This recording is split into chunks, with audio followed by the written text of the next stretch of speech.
Good late Saturday afternoon as the Kernels get set to take on the Burlington Bees in Game 2 of an 8-game homestand that has seen the Kernels win 2 and lost 3.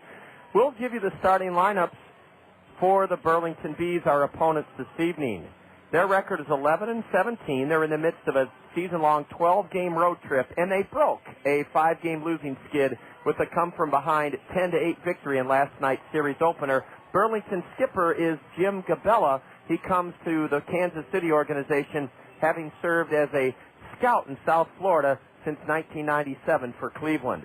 Leading off for Burlington is their center fielder, Chris Lubanski. Angel Sanchez will bat second and play shortstop. It's Mitch Meyer at third, and he'll bat third in the Burlington order. Walter Sevilla didn't play in last night's series opener. He'll bat cleanup and play second base for Burlington. Adam Donahue is catching, and Donahue will bat fifth for Burlington. Hitting sixth, and the designated hitter is Brian Foster. At first base, batting seventh for the Bees is Anibal Figueroa. Figueroa is at first base, batting seventh. Batting eighth, Brian McFall in right. And in left field, batting ninth for the Bees is Jeff Berry. The Cost Cutters Dream Team members are trotting out onto the diamond. And the pitcher for Burlington is a right-hander, John Gragg, G-R-A-G-G, a lefty from Oklahoma who went to school at Bethune-Cookman in Daytona Beach, Florida. The Allen Motor Company Kernels starting lineup brought to you by Allen Motor Company, where their certified pre-owned Cadillac sale is underway. Certified pre-owned Cadillacs on sale at remarkably low prices now at Allen Motor Company, I-380 and Boyson Road, exit 25 in Hiawatha. The Allen Motor Company Kernel starting lineup, leading off in center field, Quan Cosby. Howie Kendrick will bat second and play second base. Hitting third in the Allen Motor Company order, one of the top hitters in the league with a team-high 382 average, first baseman Matt Pauley. Blake Balcom's the cleanup man, and he'll be in right field. Hitting fifth, Brandon Wood. Wood, the shortstop in the Allen Motor Company order. Matt Brown will bat sixth and play at third base. In left field is Sean Rodriguez. The designated hitter in the Allen Motor Company order, batting eighth, is Matt Abram, and batting ninth and catching is Tommy Duenas. On the hill for the Kernels, making his fifth start of the year with a 3-0 record, lefty Micah Posey. Micah's ERA is 2.33. He's coming off a no decision in a series opening loss on this homestand Monday night against the Fort Wayne Wizards. That's the Allen Motor Company Kernel starting lineup. Anderson and Brown Eye Care is proud to now set the Anderson and Brown Eye Care umpiring crew. Anderson and Brown Eye Care is your family eye care center. They have locations inside Lens Crafters in Westdale Mall, Coral Ridge Mall, as well as North Park Mall. Anderson and Brown Eye Care, your family eye care center, proud to announce this umpiring crew. Robert Price will call the balls and strikes, and Dixon Sturman will work the diamond. It's an 84-degree, partly sunny Saturday afternoon. Wonderful afternoon for baseball. The kids from Madison Elementary School are standing down below. The Cost Cutters Dream Team members have taken the field. Let's pause here from the new Veterans Memorial Stadium to honor America with this playing and singing of the Star-Spangled Banner. Please stand and pay tribute to our flag as when we present our national anthem. Now, ladies and gentlemen, to honor America, please rise and join in the singing of the national anthem. Gentlemen, please remove your caps. The national anthem being performed today by the Madison Blues from Madison Elementary.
Fantastic job by our guests from Madison Elementary School. Their school colors are royal blue and white, and the name of their singing group, the Madison Blues. Deb Williams is our in-studio engineer. I'm John Rogers, and Kernel Baseball comes your way next here from the new Veterans Memorial Stadium in just 1 minute. You're listening to Kernel Baseball on the Zone. Been looking to buy a used car, truck, or van? If so, head to Select Auto now. All vehicles are priced to sell with bottom line pricing. Monthly bills getting you down? Can't afford the car of your dreams? No problem. Select Auto offers payment plans to fit around your budget. Select Auto also offers great warranties on all cars, not to mention their experienced and friendly staff in their full-service service department. Hate being chased around the lot by those annoying salespeople? At Select Auto, you won't be bothered by any salespeople. You deal directly with the owners. Got bad credit? Not a problem. They offer financing for any credit, good or bad. Still not sold? Purchase any used car over $5,000 and get $200 in free gas. Hurry in. This deal only lasts during the month of May. What are you waiting for? Visit either of Select Auto's 2 convenient locations on 1st Avenue downtown Cedar Rapids or on 7th Avenue in Marion. Select Auto, a great way to buy a pre-owned car.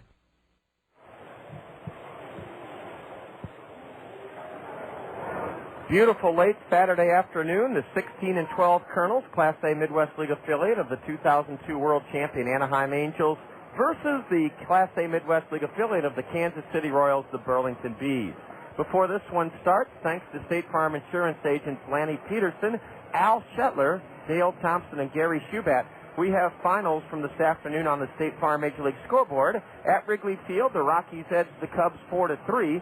At Great America Ballpark, the Reds turned back the Giants 5-3, and it was Milwaukee toppling the Mets at Shea today 6-4. In the American League on the State Farm Major League scoreboard, Toronto bounced the White Sox 4-2 at Skydome. The Red Sox clobbered the parent club of these Bees, Kansas City, 9-1 at Fenway Park. They're in the bottom of the 5th in Oakland. The Twins and A's tied 2-2, and in the top of the 4th at Camden Yards, Cleveland leads Baltimore 4-0. That's our look at the State Farm Major League scoreboard. Now let's play baseball. With Robert Price calling the balls and strikes and Dixon Sturman on the diamond, Micah Posey stands tall on the hill, the 21-year-old lefty, a 15th-round pick by Anaheim in 2001 out of Tallahassee Community College. He'll face Chris Lubanski, a 209 hitter, a 1-homer, 9 RBIs. Ball one high, a fastball. We're underway on this beautiful Saturday afternoon. Lubanski, 2 for 4 last night, walked and scored 3 of Burlington's 10 runs. He's a left-handed batter. He squares to bunt, and ball 2 is high and away from Micah. Micah Posey opened this homestand Monday night against Fort Wayne. Kernels lost the game 5-3. Micah was not involved in the decision. Ball 3 inside. Posey went 5 1/3, surrendered 3 runs, 2 earned on 5 hits Monday night, struck out 2 in 5 1/3, walked 2. His record's 3-0.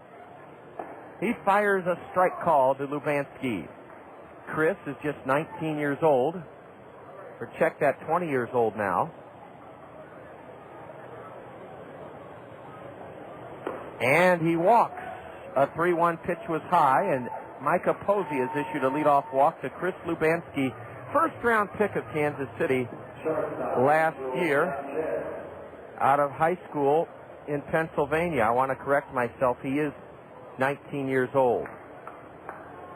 Here's Angel Sanchez. He scored twice last night, was 2 for 5. Angel was a regular with the Bees last year. He hit .270 in 106 games. 264 batter. He pushes a bunt to the right side. Howie Kendrick will shuffle to his left and get the batter as Chris Lubanski moves into scoring position. Angel Sanchez bunted it hard past the mound to the second baseman, Howie Kendrick, and it's a successful sacrifice for Burlington. The Bees now send up Mitch Meyer, M-A-I-E-R. Mitch Meyer, a left-handed batter with a .305 average, 2 homers. He leads Burlington with 14 RBIs. Drove in 3 of the B10 tallies last night and going 3 for 5. Mitch Meyer out of the University of Toledo. Left-handed batter with an open stance.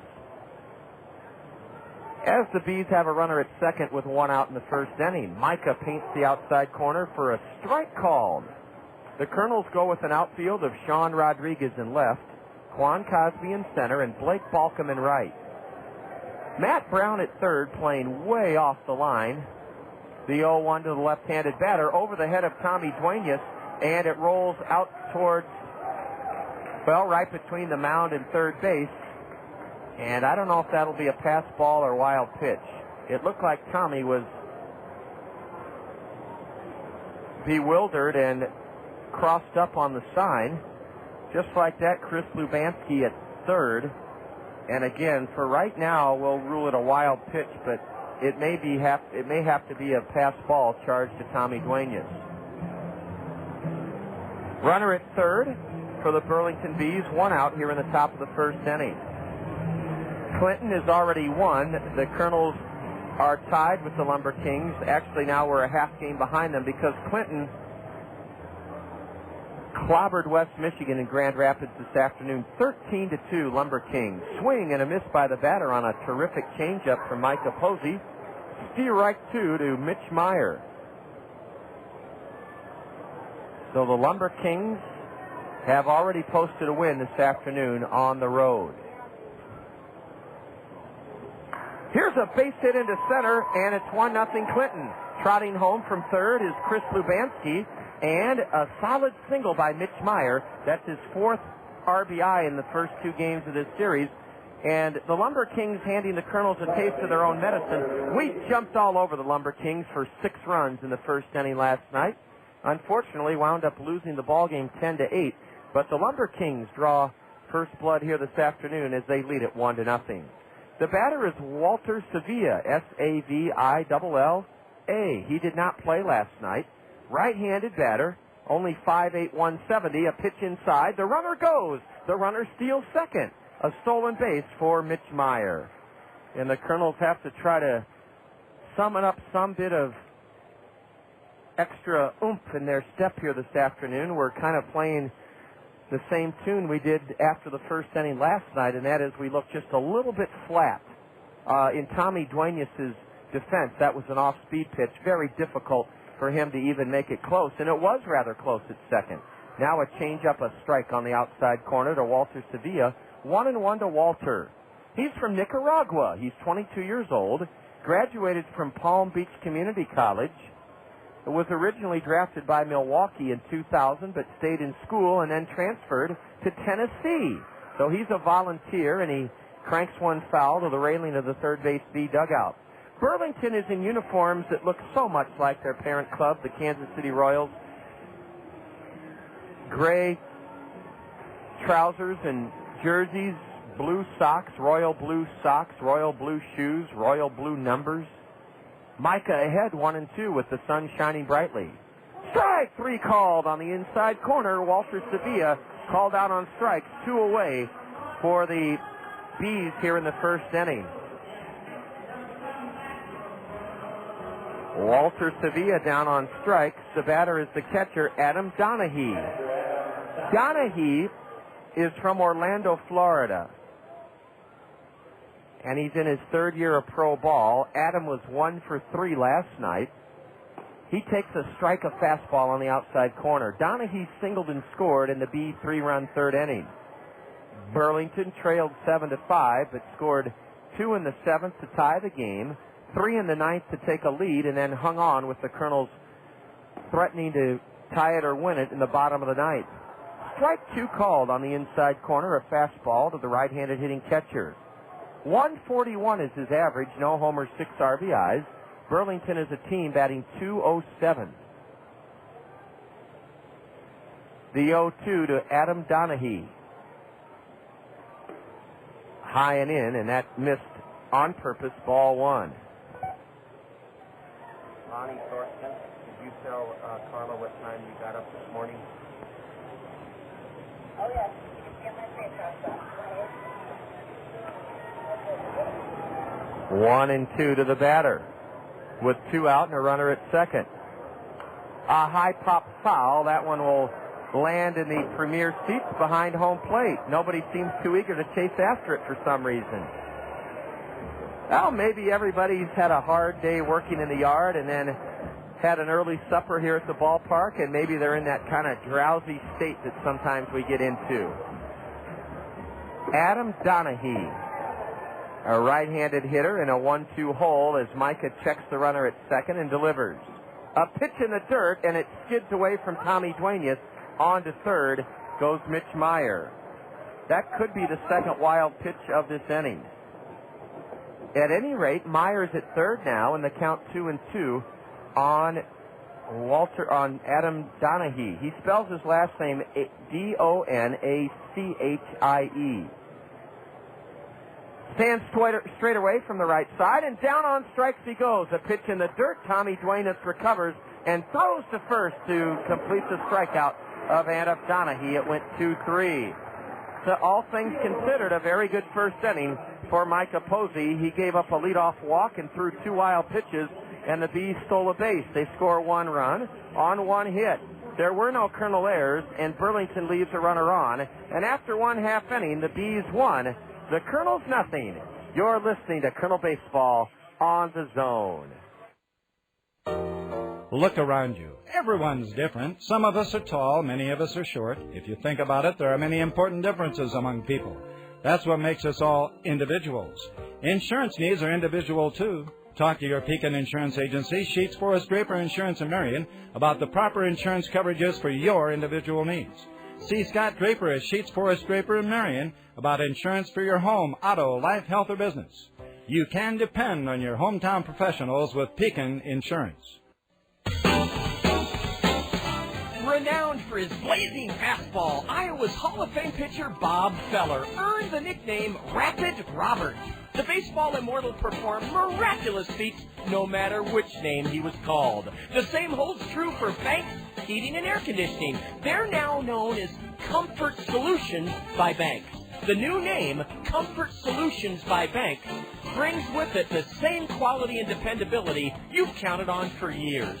Receive up to a $1,000 rebate or up to a 10-year extended warranty with the purchase of qualifying Dave Lennox Signature Collection home comfort systems from Comfort Solutions by Banks. Offer expires May 31st, 2004. Lennox, making your home a better place. Lennox dealers include independently owned and operated businesses. See your participating Lennox dealer, Comfort Solutions by Banks, for details.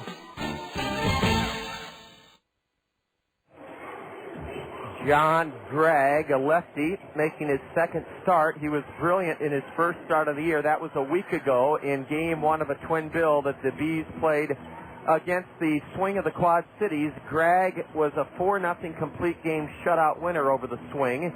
9 innings, no runs, 3 hits, 5 strikeouts, 2 walks. John Gregg, an African-American lefty from Bethune-Cookman. Bethune-Cookman was founded as an all-black school. And John Gregg is going to face Quan Cosby. Quan did not play until the 9th inning last night. He came on to pinch run for Bobby Wilson. Unfortunately, we couldn't get him in with the game-tying run. A let-up is a strike called from the lefty.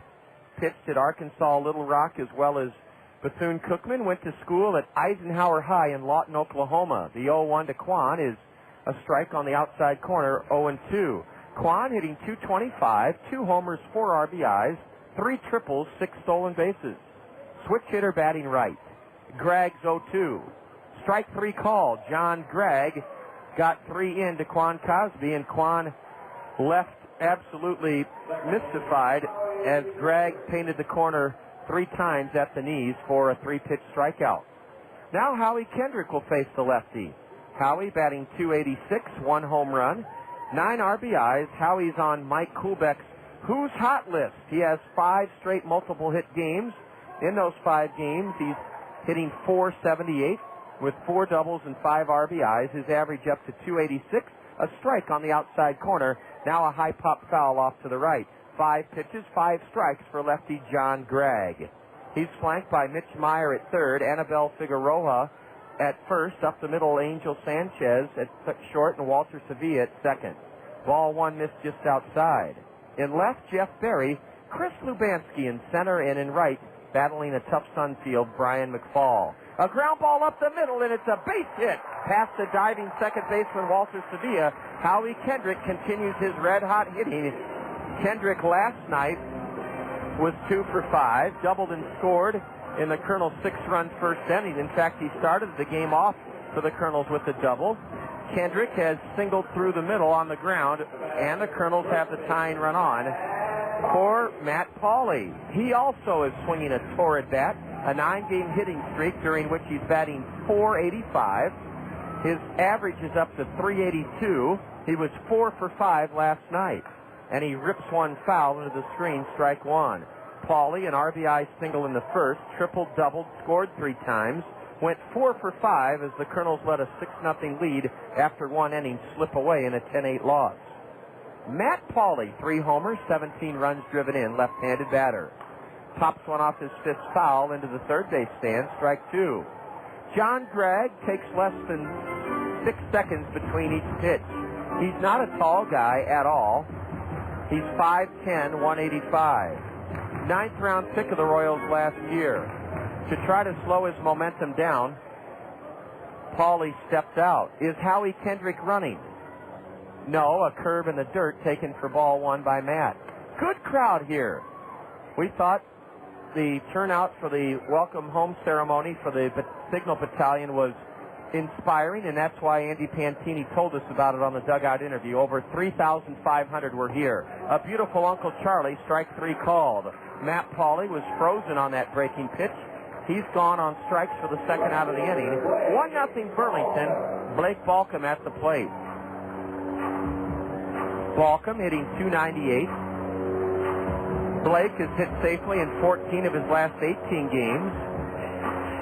2 home runs, 14 RBIs for the Colonel cleanup batter. Out of Florida State, an Anaheim 5th-round pick a year ago, Blake Balcom. Gregg's first pitch is driven foul onto the Miller Mezzanine Terrace, strike 1. Blake Balcom, 1 for 3 last night, walked and scored in the first inning. A sacrifice fly in the 4th brought home Matt Pauley and gave the Kernels a 7-5 lead after 4 innings.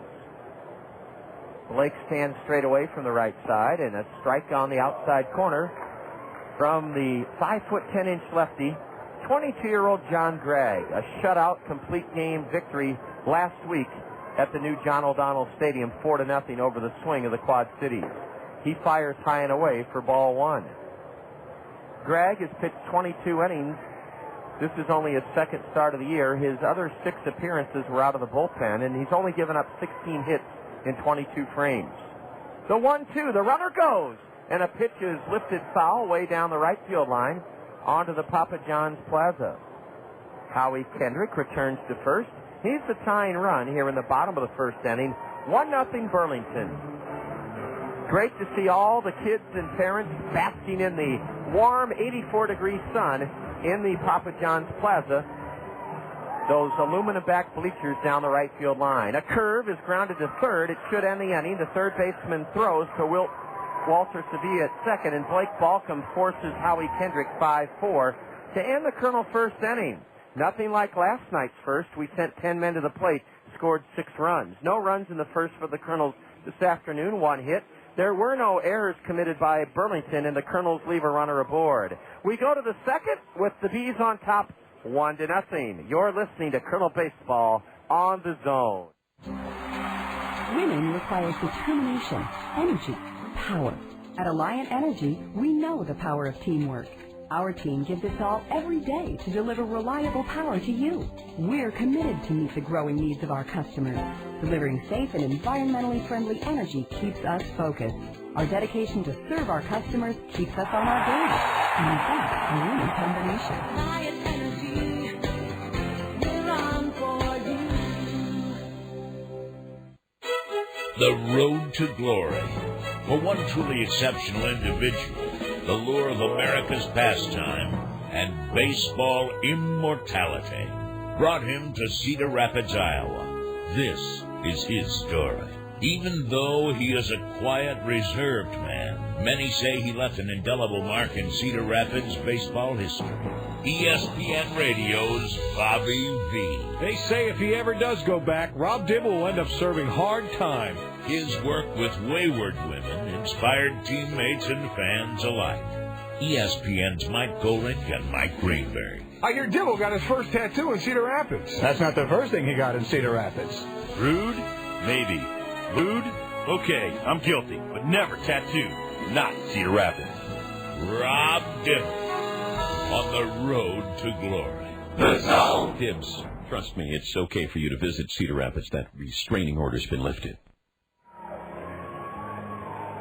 A right-handed batter, the DH Brian Foster, did not play last night. He's first up for the Bees, a 42nd round pick in Milwaukee back in 1999. A backdoor curve, a dandy, and it's strike one called to Foster. Brian has only played in 5 games in the early season, a 273 hitter. Micah misses outside with a fastball.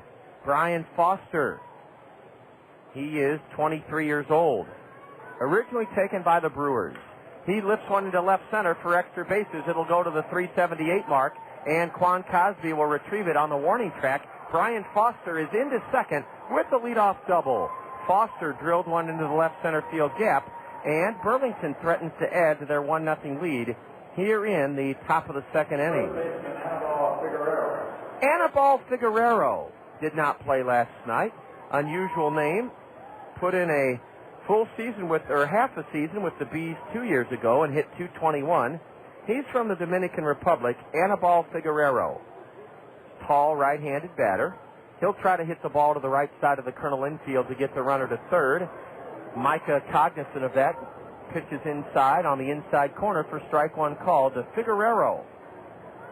Anibal in 2002 hit .221, 3 homers, 24 RBIs for Burlington. He smacks one foul, and what a play by the first base coach, Patrick Anderson, the hitting coach for Burlington. A one-hop bullet, and Anderson barehanded it. It's 0-2 to Anibal Figueroa. He wears his gray road trousers like pajama pants. They're all the way down to the base of his blue spikes. Figueroa singles over the head of Brandon Wood. That'll send a runner to third. First and third with nobody out. Good pitch by Micah Posey. He came right in on the hands of Anibal Figueroa, but Figueroa fought it off and just did get it over the head of Brandon Wood, the shortstop, into left center. And the Bees are primed now to add to their early lead. They have runners at the corners with nobody out. The batter is Brian McFall. McFall, a right-handed hitter, 136 average. You wouldn't have known it last night, though. He was 2 for 4. He scored a run. He drove in a run. Brian McFall, drafted out of high school in Flagstaff, Arizona. I've always wanted to visit Flagstaff. A world away from the desert of Phoenix, yet only a 2-hour drive away. Delightful college town, Northern Arizona University's there. McFall went to Chandler Gilbert Community College. And he nubs one foul toward the Kernel first base dugout. Strike one to Brian McFall. Yeah, one of these days I'm going to get to Flagstaff, Arizona.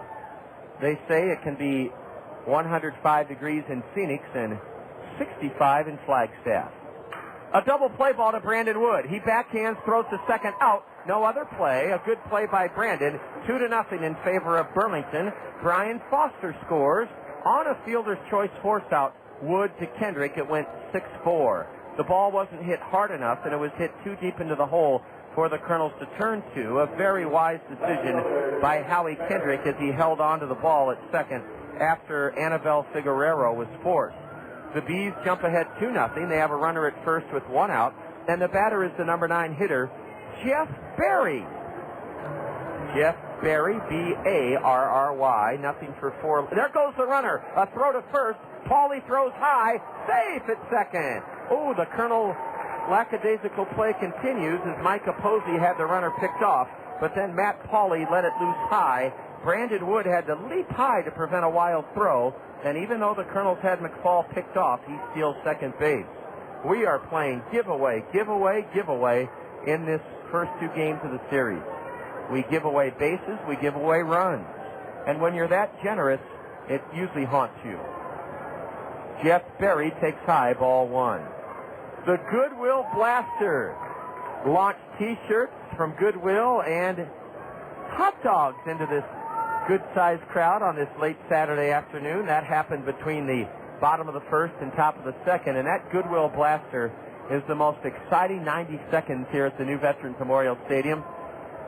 It's one of our most anticipated new promotions, and it's brought to us by Goodwill Industries. Micah spins and looks the lead runner back to second. In Matt Pauley's defense, the runner was about halfway to second when Pauley received the throw from Micah Posey, but make no mistake, had Matt Pauley put that throw on the money, Brandon Wood would have had the runner McFall for the second out of the inning. Strike one called, a changeup on the outside corner. Kernels looked just a little bit disjointed after blowing that 6-0 lead last night after one inning, but as Bobby Magallanes reminds everyone, this is a marathon, not a sprint, and you have to take the good with the bad with the good, and keep an even keel and come on out every afternoon, evening, and try to win a ball game. Strike two called at the letters to the right-handed batter, Jeff Berry. He's from Vermont. Not too many pro ball players from the state of Vermont. Howard, ball two just missed inside. Howard Dean's home state. In fact, Berry played at the University of Vermont. He was an all-England selection, all-New England selection, out of the University of Vermont. Beautiful state. I got to tour it by bicycle 6 years ago. A tap back to Posey. He looks at third. He could have had an out there, but instead lobs to first to get the batter. Jeff Berry hit one sharply back to the mound. Micah in perfect follow-through position with his shoulders square to the plate, stabbed it. He could have thrown to third for an out, but instead he whirled and took the sure out. I thought he had a sure out at third, but he decided he didn't. So he took the out at first and a runner at third with two outs for Chris Lubanski. He walked, was bunted to second, went to third on a wild pitch, and scored in the Burlington first inning. Lubanski, a first-round pick of the Royals last year, pulls one foul on the ground into the Colonel first base dugout. Sun shining brightly now. A light breeze blowing out from right center field. What a vast difference 18 hours makes. Last night it was frigid conditions for Coolidge Elementary School night, our biggest crowd of the year. A tipped foul to the screen, and it's 0-2 to Chris Lubanski. We had over 2,200 last night, and with all the neat folks from Madison Elementary School here this afternoon, and a good contingent out on the Randy Keel Confidence Picnic Pavilion, we've got another good crowd here this evening. Lynn Area Credit Union and Rockwell Collins E-Business are enjoying the game out on the left field picnic deck, the Randy Keel Confidence Pavilion. A curve outside to Lubanski. Now a swing and a miss. Micah Posey fans Lubanski, his third strikeout of the afternoon, and the Bees strike for one run. On two base hits, a stolen base, no Kernel errors, but a misplay in the second, and Burlington leaves their second man stranded of the afternoon. After an inning and a half, the Bees now lead the Kernels 2-0. You're listening to Kernel Baseball on the Zone. Hey, I'm Hank, driver rig for Hockey Inc. Hauling hockey all across America on a weekly basis. Chances are I'm on the road with you right now, loaded up with this week's shipment of 100% pure All-American hockey.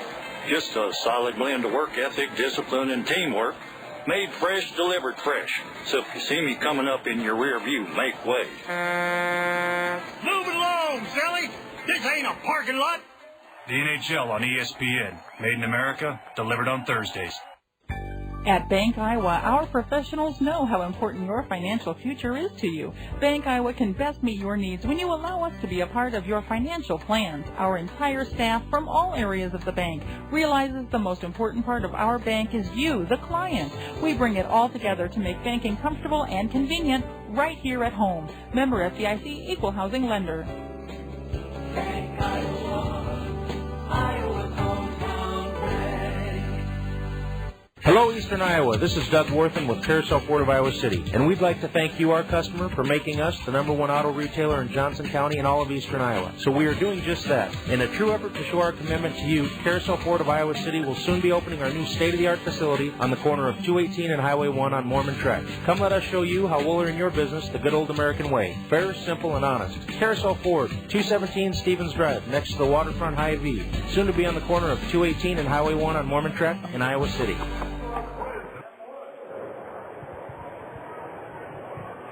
2-0 early on this beautiful Saturday afternoon, soon to be Saturday evening. Brandon Wood will lead it off for the Kernels. 237 hitter, 3 homers, 19 RBIs. And John Gregg, who surrendered a 1-out single to Howie Kendrick, but struck out a pair in the first inning, delivers high, ball 1. Now a fastball, a swing and a miss by Brandon Wood. 237 average, 2 hits last night, including a run-scoring single in the 9th inning, his team high, 19th RBI of the season. Gregg was into his windup, and he looked very upset at the plate umpire because the plate umpire granted Brandon Wood time. John Gregg, 5'8", broad shoulders, left-hander. A ground ball hit sharply to shortstop. Angel Sanchez throws high, and Anabel Figueroa leaps up and then comes down off his pogo stick onto the cushioned pillow of first base. 1 gone as Brandon Wood grounds out to his contemporary, Angel Sanchez at short. Matt Brown at the plate. Matt hitting .236 this year, 2 homers, 16 RBIs. Brown was 1 for 4 in the Colonel loss last night. The Angels took Brownie out of high school in Idaho back in 2001 in the 10th round. Matt hit .292 for Provo after spending the first half of the year as our regular third baseman last season. With the Provo Angels, in 65 games, Brown 11 home runs, 52 RBIs. Right-handed batter backs away from a pitch just inside, ball 1. Matt, a .236 average, as I mentioned earlier. Steps out, takes a couple of practice cuts. The outfield plays him straight away with the sun shining brightly. A deep drive to left will hook foul onto the Randy Keel Confidence Picnic Pavilion. Strike 1 to Matt Brown. State Farm Major League scoreboard from this afternoon at Wrigley. The Cubs bowed to the Rockies 4-3. Cincinnati at home beat San Francisco 5-1. The Brewers turn back the Mets at Shea 6-4 this afternoon. Now the 1-1 to Matt is corked into left field for a base hit. Over to get it is Jeff Berry. Matt Brown singles solidly into left for the second Colonel hit of the afternoon. In the American League on the State Farm Major League scoreboard, at Sky Dome, the Blue Jays whipped Chicago 4-2. And at Fenway Park, the Red Sox trounced the Royals 9-1. In the 5th inning in Oakland, the A's and Twins tied at 2. In the 4th inning at Camden Yards, Cleveland leads Baltimore 4-0. A bouncer foul past third by Sean Rodriguez. Sean had 2 hits last night. He's batting .222 with 4 homers and 10 RBIs. Sean capped the Colonel's 6-run first inning with an RBI single. Rodriguez, a right-handed batter, hitting 7th in the Allen Motor Company order. Matt Brown at first, 2-0 Burlington. Here's a line drive into deep center. Way back! It's caught on the warning track by Chris Lubanski. Oh, Lubanski showed why the Royals made him their first pick last year. Sean Rodriguez powdered one high and deep to straightaway center, 392 feet away on the base of the warning track. Chris Lubanski calmly drifted back and made the grab. Sean Rodriguez had an extra base RBI hit taken away from him by Chris Lubanski, who made a tough play look easy. We got to get Matt Abram going. He's too valuable a member of this. He cracks one foul past third. He's too valuable a member of this Colonel team to be languishing at .097. No homers, 5 RBIs. Matt Abram out of the Scottsdale, Arizona, University of Arizona. Matt, in 41 games as a Colonel last year, had 7 home runs, 24 RBIs. This guy can flat out hit. Ball one in the dirt to Abram, a right-handed batter. 2 gone in the Kernels' second, 2-0 Burlington.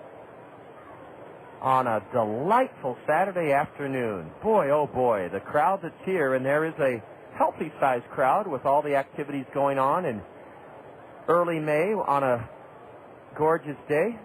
A drive into left is a solid single. Matt Brown stops at second. Now that's the Matt Abram we knew last year. That is the Matt Abram we saw last year, a guy who can pull a ball against a lefty and hit it with authority.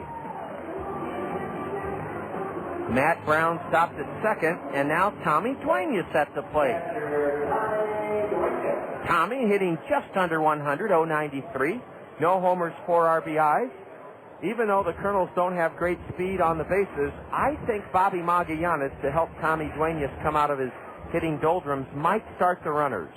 It's only the second inning, and we're only down by a pair, so why not take a risk? Tommy grounds one to third, throw to second, out, throw to, only needed 1 out, I'm sorry. Force out, Tommy hit it sharply right at Mitch Meyer. Meyer went to Walter Sevilla to end the inning. The force play went 5-4. 5-4. The Kernels had 2 hits in the second inning, but no runs. There were no B errors, and the Kernels leave 2 men aboard, and we've stranded 3. We go to the third with the Kernels trailing Burlington 2-0. You're tuned to Kernel Baseball on the Zone. Whether you're a serious athlete or a weekend warrior, injuries can take you out of your game. Smart athletes know that Physiotherapy Associates in Cedar Rapids are the experts in the treatment and prevention of sport-related injuries. Our expert staff serves the metro and surrounding area high school athletes. Physiotherapy Associates in Cedar Rapids, the smart choice in sports medicine. Call us at 398-1569. That's 398-1569. We'll get you back in your game today. Hey, corporate employees and union members too, Airport National's 27-hole public golf course in Cedar Rapids has an unbelievable new corporate union season pass special for you. 2 people for $300, 4 people for $250, 10 people or more for only $200 each. Add a spouse for only $125 or just $50 for each child. Airport National Public Golf is now accepting new corporate, charity, and church golf outings and leagues starting as low as only $11 per person. Holy sliced, Batman. Please visit us just 4 miles east of the Eastern Iowa Airport today. Your Cedar Rapids and Marion Hy-Vees are proud to support one of our community's most renowned and cherished assets, the Cedar Rapids Kernels. Your Cedar Rapids and Marion Hy-Vees believe in the core values that comprise the essence of Kernel baseball: fun, wholesome, affordable entertainment for us all. As you look ahead to the many joys of summer, your Cedar Rapids and Marion Hy-Vees encourage you to visit the fabulous new Veterans Memorial Stadium. Your Cedar Rapids and Marion Hy-Vees, embracing Kernel baseball, a community treasure. What a thrill for our Culver Small Fry. 6-year-old Emily Manders from Madison Elementary School. She got to take the field between the bottom of the second inning and the top of the third and get her Culver's cap autographed by second baseman Howie Kendrick. And then Culver's presented Emily Manders with a gift certificate good for a free kids meal at either of the Culver's frozen custard and Butterburger restaurants. Ball one inside to Angel Sanchez. Now a solid single through the middle. And that is the 4th hit of the afternoon for the Burlington Bees. Angel Sanchez is 1 for 1. He laid down a sacrifice bunt that helped Burlington score their first run of this day in the first inning. You can register your daughter or son for their chance to be selected as the Culver's Small Fry of the game by visiting either of the Culver's frozen custard and Butterburger restaurants. One on North Center Point Road across from Allen Motor Company. The second Culver's right here on the southwest side in front of the Windsong 12 Theater Complex. Mitch Meyer, an RBI single back in the... There goes the runner. A throw to first. Now a throw to second. Out at second. Matt Pauley once again had trouble getting it out of his glove and threw high to Brandon Wood. But Angel Sanchez was cut down. It went 1-3-6. 1-3-6. And the Kernels executed beautifully. We've been making note of some of the Kernel faux pas, but we have to give them a star for that pickoff play. Now a ground ball, easy for Howie Kendrick at second. On to first for the second out. Mitch Meyer pulled it on the ground as Micah Posey jammed him, and there are 2 away now in the B third inning. Boy, I don't know where you are this afternoon. You're probably outside enjoying the great weather, but if you aren't here, man, you are missing the greatest. This is fun to be at the ballpark on a beautiful Saturday afternoon after that stirring ceremony earlier today with the Signal Battalion being welcomed here at the stadium by nearly 4,000. The entire grandstand was full. There were signs, there were flags, there were yellow ribbons, and there was joy and ecstasy. A deep drive into right center. Quan will not get it. It'll go to the base of the 403 mark. Rounding second and heading to third is Walter Sevilla, and he stops at second after a big turn. A good play by Quan Cosby in deep right center to hold Walter Sevilla to a 2-out double. And that's the second hit of the inning for Burlington. Doggone it, we caught these guys at the wrong time. They came in last night hitting .204. No team in the Midwest League hits .204 as a team after a month. And Burlington is really starting to come alive with the bats at our expense. They're in the midst of a 12-game season-long road trip. They've lost 5 in a row. They were down 6-0 after 1 inning last night, but they're playing like they're in first place in the Western Division instead of the cellar. Here's a drive to deep left, way back. Sean Rodriguez in front of the warning track. He catches it. Adam Donahue ripped one to deep left, lines to deep left to end the Burlington third inning. No runs for the Bees, 2 hits, a man picked off first, no Colonel errors, and Burlington leaves 1 man on, their third stranded of the afternoon. Burlington's out-hit the Kernels 5-3, and after 2.5 innings, the Bees lead the Kernels 2-0. You're tuned to Colonel Baseball on the Zone. Okay, so I'm dropping my daughter off at daycare, and as I'm walking out, I see myself in the double doors. Uh-oh is right. My hair looks terrible. My ends are all scraggly, and my roots. Did you see my roots? I can't believe I've been walking around like this. Have you tried Costco? Oh, I'd love to get my hair done, but who has the time? With work and the kids, I barely have time to find matching socks, let alone time for my hair. Besides, I need the works. Just go to Cost Cutters. They'll have you in and out looking great in no time. Yeah? Yeah. At Cost Cutters, the stylist will keep you looking great with a new cut, some color, even highlights. Check out mine. Oh, so Cost Cutters is your secret. Yep. I even get my favorite products there. You know, shampoo, conditioner. That's it. I'm going to Cost Cutters. Right now? It's my roots. Thank you. There are a dozen Cost Cutters here in our area, each offering a relaxed, convenient hair care experience with no appointments and no hassles. Cost Cutters make things easy and affordable with professional stylists who care about you. Cost Cutters. Live your life. We always have time for your hair.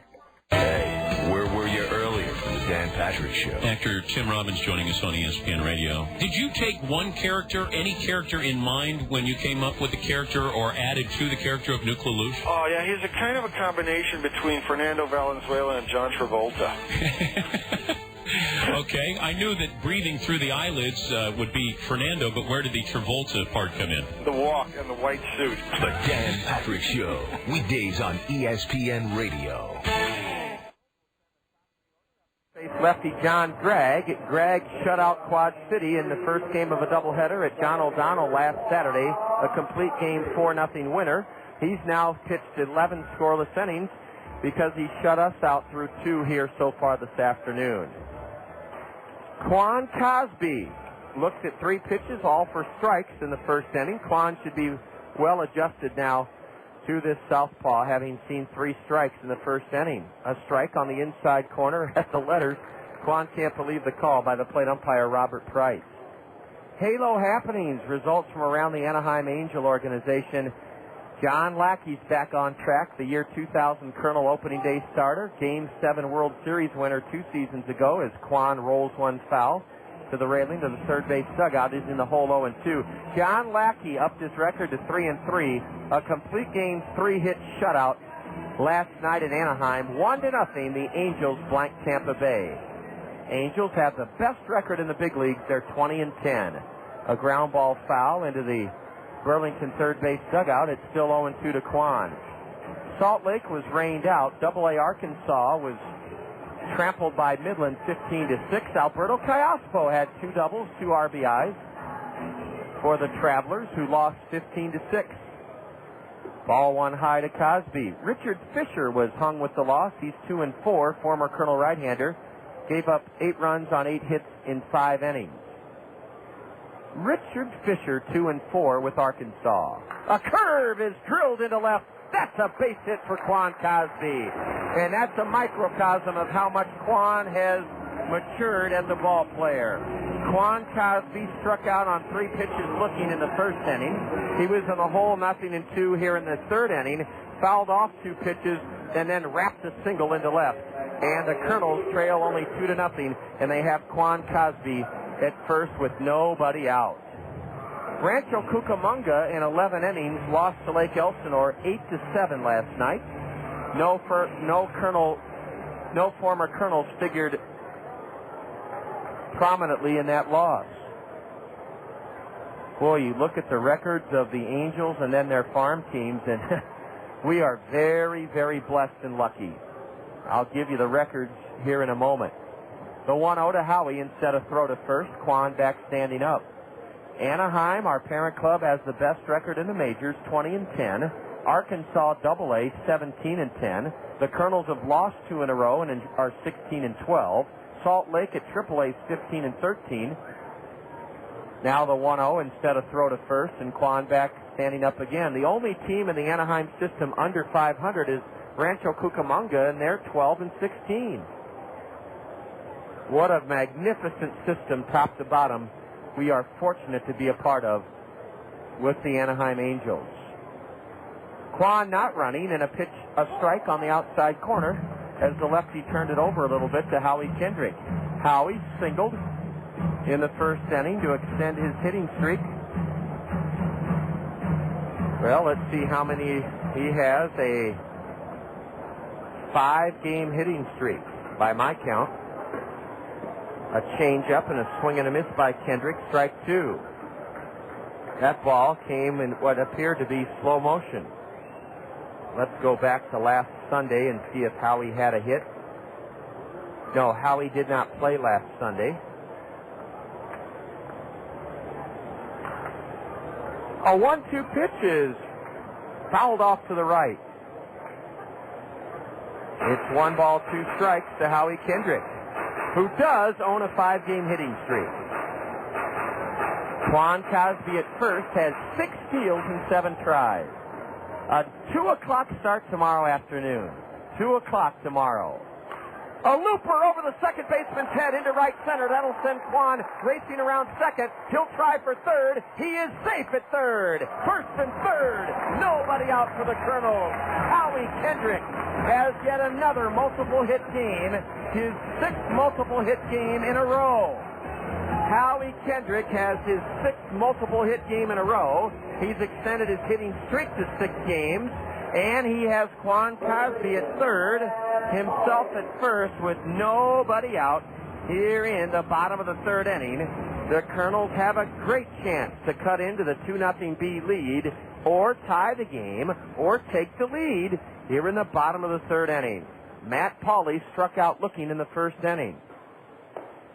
Ball 1 high to Matt Pauley. Howie Kendrick lashed one over the head of the second baseman, Walter Sevilla, sending Quan over to third. Ball 2, a curve missed low to Matt Pauley. Pauley hitting a team-high .382. 4 hits last night for Matt Pauley in a losing effort. Here's a lob to first, and why in the world do you even throw over to first if you're going to... My goodness, that's the softest toss to first I've seen in quite some time. They threw that one over like it was an Easter egg. A strike on the outside corner to Matt Pauley. The Kernels have great speed at each corner. Who's out there in that Westdale Mall Mix 96.5 FM home run hot tub? Our sheet says no one, but our eyes tell us at least 4 people. A pitch in the dirt, and what a save by Adam Donahue. Adam Donahue made a terrific save of a nasty pitch in the dirt. A family is out there in the Mix 96.5 FM Westdale Mall home run hot tub. Hopefully they're legitimate. I don't think they would have snuck in and brought their bathing suits. Kendrick not running, and a high pop foul off to the left. Matt Pauley on a curveball has run the count full. Zach Belton, are you aware of the family in the hot tub?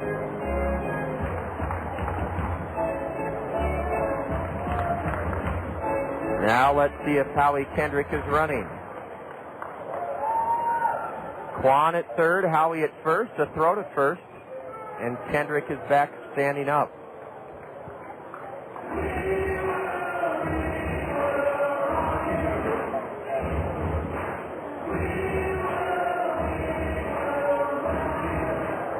Now the payoff pitch. Kendrick runs, a swing and a miss. The throw to second, safe. Quan is at, a wild throw past third. Quan scores to make it 2-1. Kendrick to third.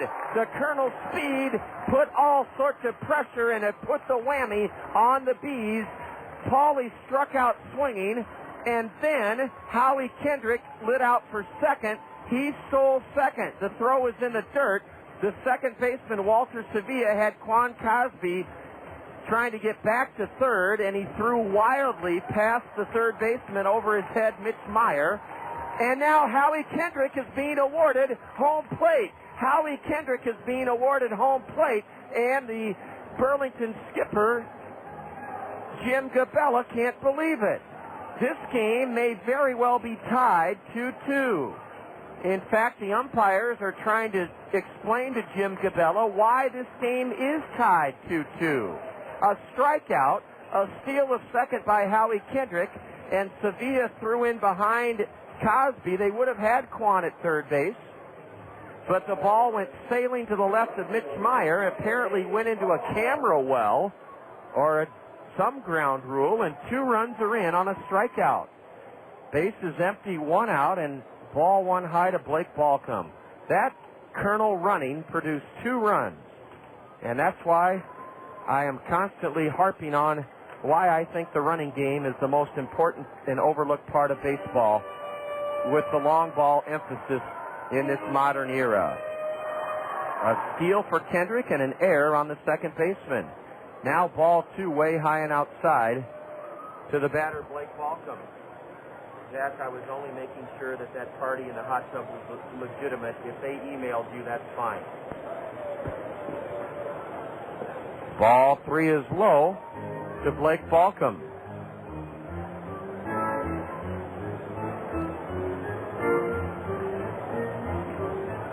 A strikeout of Matt Pauley. Now here's a high towering pop-up behind home plate, discarding his mask and making the play right in front.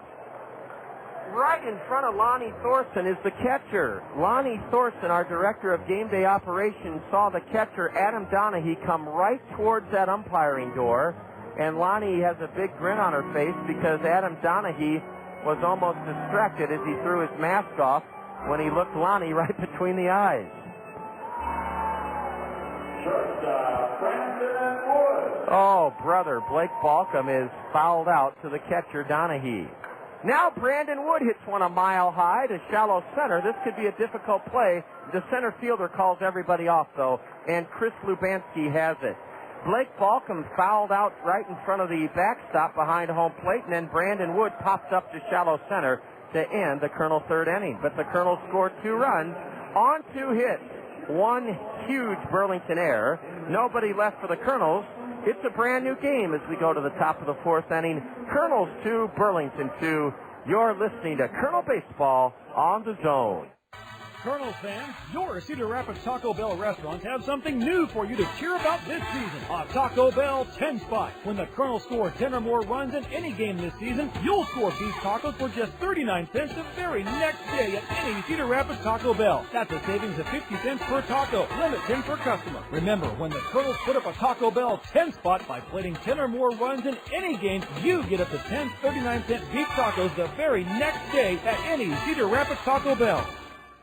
Here's a fact about the new Veterans Memorial Stadium I bet you didn't know. All of the grounds surrounding our community's newest source of pride are maintained by Greg's Lawn Service. That's right, it's Greg's Lawn Service that provides you with that initial lift when you approach our magnificent new ballpark. Greg's Lawn Service can put their first-class signature on your yard, elevating it to the same immaculate condition you see around the stadium. Greg's Lawn Service, a cut above the rest since 1983.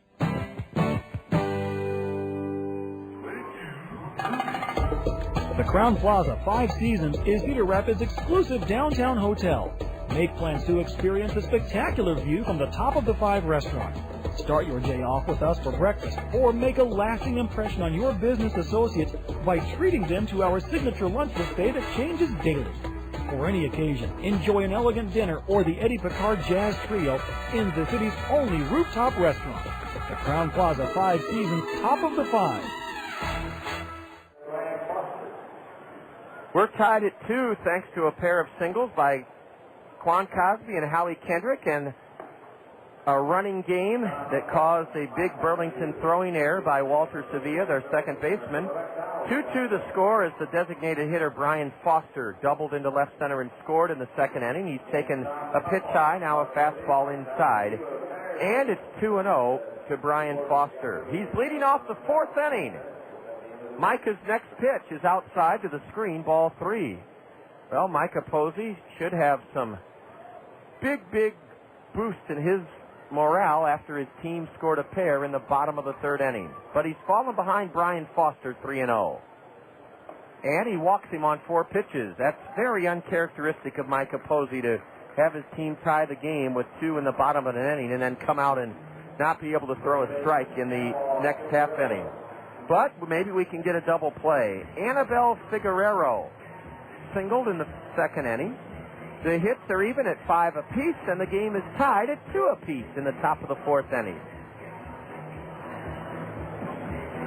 Annabelle Figueroa.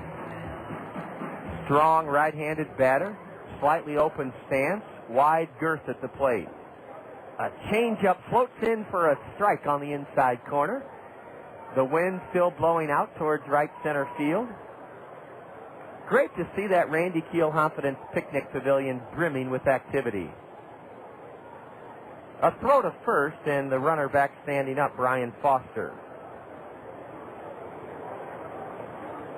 One of the 2 Kernel runs scored in the bottom of the 3rd inning was unearned.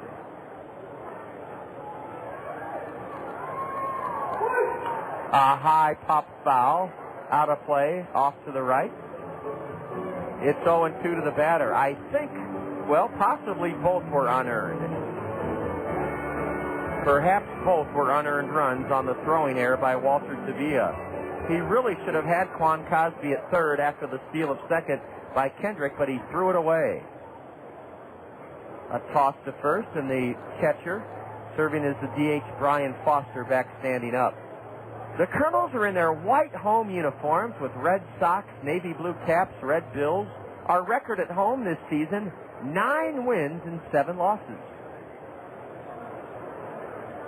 A curve, and that one is mashed foul to the Burlington third base dugout. The homestand record is 2-3.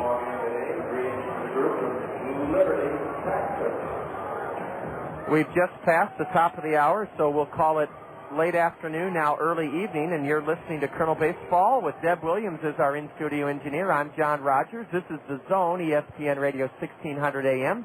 KCRG, Cedar Rapids, Iowa. A pitch outside and a throw to first. The runner just got back ahead. Matt Pauley pleading his case to Dixon Sturman, the base umpire. The Kernels thought they might have had the runner picked off as Tommy Duenas snuck a throw down there to first. Ball 1 drifted outside to Annabelle Figueroa.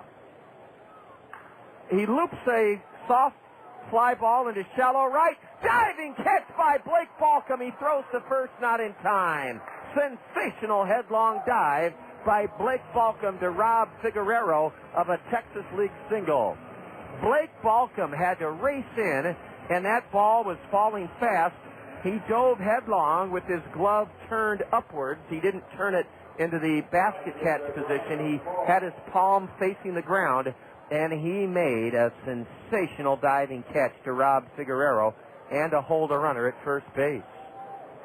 With the score tied at 2 in the top of the 4th, Brian McFall, a right-handed batter, steps in as Micah throws over to first again.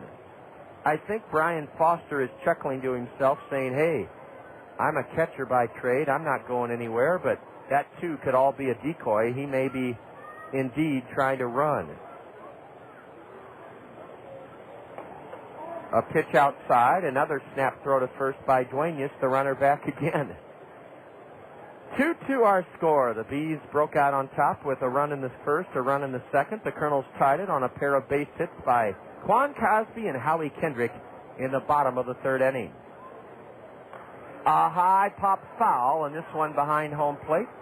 Onto the grandstand roof. Kids enjoying playing in a apparatus that, for lack of a better term, I would call a moon walker air tunnel. They jump up and down on a soft, springy vinyl floor, inflated. A ground ball to third, could be two. Brown to second, out. Kendrick to first. Safe at first, but a terrific effort to turn two by the Colonel infield. Matt Brown took the one-hop bouncer and fed Howie Kendrick to force Brian Foster 5-4. Kendrick's throw to first was late and a bit low. It hit off the webbing of the mid of Matt Pauley, but Pauley kept the ball just to his right, so the batter could not advance, Brian McFall. Two gone in the B fourth inning. Here's Jeff Berry, who hit the ball sharply back to the mound for a 1-3 putout his first time up. We mentioned Berry from the University of Vermont.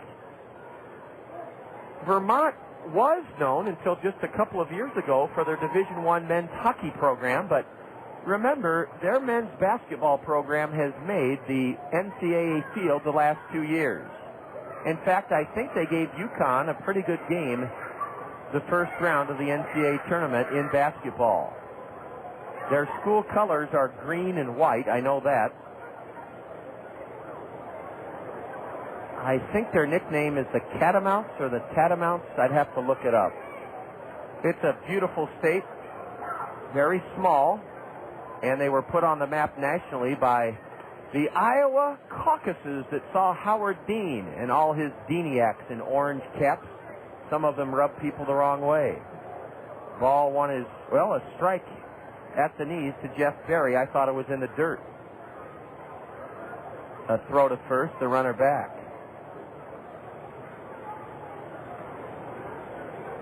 As I said earlier, I had the joy of taking a group bike tour through the fall colors of Vermont back in 1997, and it was one of the best trips of my life. The runner goes, and a pitch swatted to the left side. Matt Brown cuts it off to his left and gets the batter 5-3.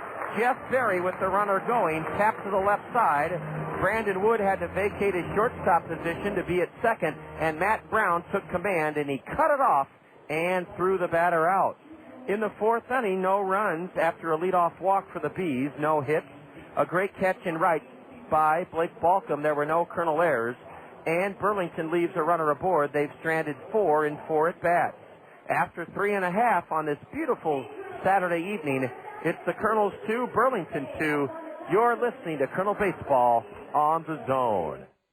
All Night sounds like this. Tom Izzo joins us here on All Night on ESPN Radio. Do you really fine your coaches or any people on your staff $50 if a cell phone rings when you're holding a meeting? Sure, especially the players. As Magic says, this is the day and age where the players have more cell phones than the coaches, so you got to find those guys if they're in those meetings. Well, does that go to the Michigan State Athletic Department or the Coach Izzo expense account? Tom Izzo retirement fund. Only on Todd Wright, All Night on ESPN Radio. For the second year in a row, the Iowa Associated Press named Scott Unash the best damn play-by-play announcer in the state. Catch his stellar play-by-play of local high school sports. His sports talk show weekdays at 3, Friday nights from Hawkeye Downs, and the Hy-Vee Coaches Corner Saturday mornings at 9. When does this guy sleep? Scott knows sports, and once again, he's AP's top play-by-play announcer of the year. One more reason why you need to keep it in The Zone, ESPN Radio, 1600 AM. Playing a sport is like driving a Jeep. You want to be tough. You want to go the distance. And you want to be the best. Now at Mike McGrath Auto Center, do it all in a brand new Jeep Liberty, only $15,995. Yeah, Jeep Wranglers, Grand Cherokees, and Liberties from $15,995. Make your mark on or off the field in a new Jeep from just $15,995. Only at Mike McGrath Auto Center, 4610 Center Point Road Northeast, Cedar Rapids. Dealer retains rebates. All offers on select models with approved credit plus fees. First up for the Kernels in a 2-2 game in the bottom of the fourth, third baseman Matt Brown. Brownie ripped a single into left, but was stranded in the second inning. Matt had a hit last night. A curve drops in from the lefty, John Gregg, and it's 1-1 to Matt Brown. Our Kernel of Wisdom. We enjoy bringing you this feature throughout the season, home and away here on the Zone. And this evening we'll talk about Rogers Hornsby. The 1-1 to Matt Brown is a bullet into left field, past the left fielder, Jeff Berry, to the wall. Matt Brown is hustling into second with a leadoff double. Matt Brown whistled one so hard that for a moment I thought Jeff Berry might get to it, but it had too much behind it, and it went sailing past the left fielder to the base of the wall in left center, and Matt Brown is 2 for 2. Matt Brown is 2 for 2 as he hit a bullet to the left of the left fielder for his 6th double of the year, and Matt Brown is in scoring position with nobody out for Sean Rodriguez. Let's see if Bobby Magallanes plays the bunting game here with Sean Rodriguez. Sean rests the bat on his back shoulder, bats from a deep crouch in open stance. Ooh, the ball hit him, and it's a hit batsman. Sean just stood there, and the ball was down low. I think it hit his left foot. Rodriguez is fine. He joins Matt Brown on base. First and second, nobody out in this 2-2 game in the bottom of the fourth. Our Kernel of Wisdom. Did you know that in 1922, Rogers Hornsby hit 42 home runs and batted .401? Now that is something. I didn't know it, but thanks to our Kernel of Wisdom, Rogers Hornsby, 42 home runs in 1922 with a .401 batting average. 3 years later, in 1925, he hit .403 with 39 home runs. Rogers Hornsby. Some say he was the greatest ever. A ground ball to the left side. Diving stop by the third baseman. From his knees, he throws into the dirt. Everybody's safe. Bases loaded. Matt Abram tripped after he got past first. He went down in a big heap. Matt Abram is all right. The third baseman, Mitch Meyer, dove to his left, took a hit away from Matt Abram, then looked at second. From his knees, he threw in the dirt, and Anibal Figueroa knocked it down, prevented a run, Matt Brown from scoring. The bases are loaded with nobody out. They have not ruled on that play yet. Yes, they have. Yes, they have. They have charged an error. They have charged an error to the third baseman, Mitch Meyer. That was a tough call for the official scorer. I don't know how I would have ruled that one. Now Tommy Duenas yet up again in another pressure-packed situation. We may have a visitor here. I didn't do my homework. No. Suzanne, well, help me out. Well, Suzanne, hold on just a second. We're in the bottom of the fourth inning. The batter is Tommy Duenas. We need Zach to stay with us. A high fly ball should score a run. It's deep into left center. It's up high. Lubanski has it. Tagging and scoring to make it 3-2 Kernels is Matt Brown, and the other two runners advance. Tommy Duenas gives the Kernels a 3-2 lead here in the bottom of the fourth inning. Tommy Duenas, with his 5th RBI of the year, not only drove in Matt Brown to make it 3-2 Kernels. Rodriguez tagged from second and went to third. Abram tagged from first and went to second.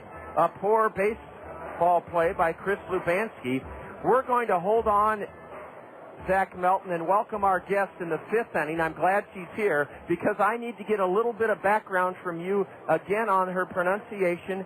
Here's a tap foul, and on her role at our school, Madison Elementary. All right, we enjoy having guests. Last night we had our wonderful third grade teacher from Coolidge, Stella Stiver, and Madison had a wonderful pregame ceremony with their blues singers and their video and their first pitch, the 0-1 to Quan. High fly ball into the right field corner. This could be trouble. It is a fair ball, and it's caught by the right fielder. Rodriguez tags. Sean scores to make it 4-2 Kernels. Oh, Quan Cosby tomahawked one high into the right field corner.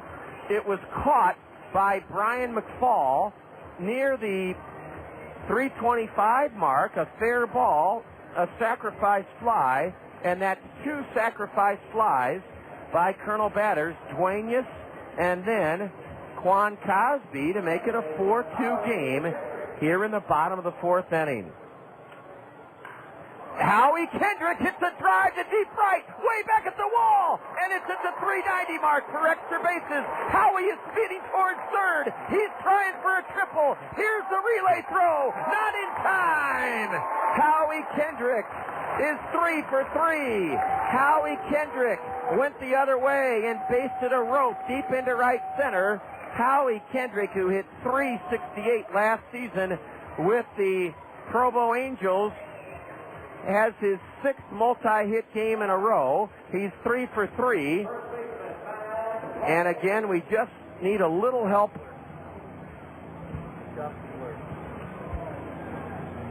We're going to be welcoming Suzanne Duffler in the 5th grade. In the 5th inning. Zach Melton has done yeoman's work. He's been here since 5 this morning for Baseball 101 and for the welcoming home of the Battalion Signal Corps. That ceremony drew over 4,000 earlier here this afternoon. And Zach, thank you for calming my nerves, bud. No, I am such a fan of these. Well, you know, our bread and butter are these school events. Madison, Zach, I think had almost 300 here today. That's fantastic. Matt Pauley trying to continue the Colonel surge here in the bottom of the 4th inning with Suzanne Duffler, a 2nd grade teacher from Madison. Suzanne will join us in the 5th inning. We can't wait to hear about Madison like we heard about Coolidge from their 3rd grade teacher last night, Stella Stiver. Matt Pauley has struck out twice. Runner at 3rd. Ooh, a sidearm curve as John Gregg took a page out of Dontrell Willis's book. Dontrell, of course, was an excellent pitcher in this league just 2 seasons ago and helped the Marlins win the World Series last year. Pauley hits one deep but foul onto the Randy Keel Confidence Picnic Pavilion. Well, Suzanne Dossler, we want to have you here more often if you're going to bring us these big rallies. How are you doing? I'm doing fine, thanks. Suzanne, what a great crew here from Madison. And it looks like a lot of hard work and preparation went into this day. We were very excited all week long, getting the kids all jazzed up about coming to the game. We have a lot of families here, so that's pretty cool, too. And a wonderful afternoon. A soft tap to the right side, and Matt Pauley retired on a ground to the 3rd, but listen to the crowd, including the Madison kids and parents in the Papa John's Plaza. The Colonels strike for 2 runs on 2 base hits, a hit batter, an error, 2 sacrifice flies, and they leave 1 man aboard. We've stranded 4. We're going to learn a lot more about Madison Elementary School. They're our showcase school here on this Saturday evening. Suzanne Dossler, a 2nd grade teacher, is here from Madison, and we'll hear from her in the 5th inning. As we go to the 5th, the Colonels now lead Burlington 4-2. You're listening to Colonel Baseball on the Zone. Quiznos Colonels Kids Club members. Did you know that your Quiznos Colonels Kids Club membership card is good for more than just great deals at the ballpark? That's right. By showing your Quiznos Colonels Kids Club membership card at any of the Cedar Rapids Quiznos, you'll receive a free small drink when you buy a Quiznos sub. That's a free small drink with the purchase of a Quiznos sub when you show your Quiznos Colonels Kids Club card. Quiznos, toasty. There's a dream that lies in your heart to tell you you're one of a kind. This is your time, just believe. Rise up, be strong. Originality lasts a whole lot long. Nothing better. Dr. Pepper, the taste of originality. Dr. Pepper. Salute individuality, Dr. Pepper. Do what you do, your moment has come. You're not like anyone, nothing's better. Dr. Pepper. Do what you do, your moment has come. You're not like anyone, nothing's better. Pepper.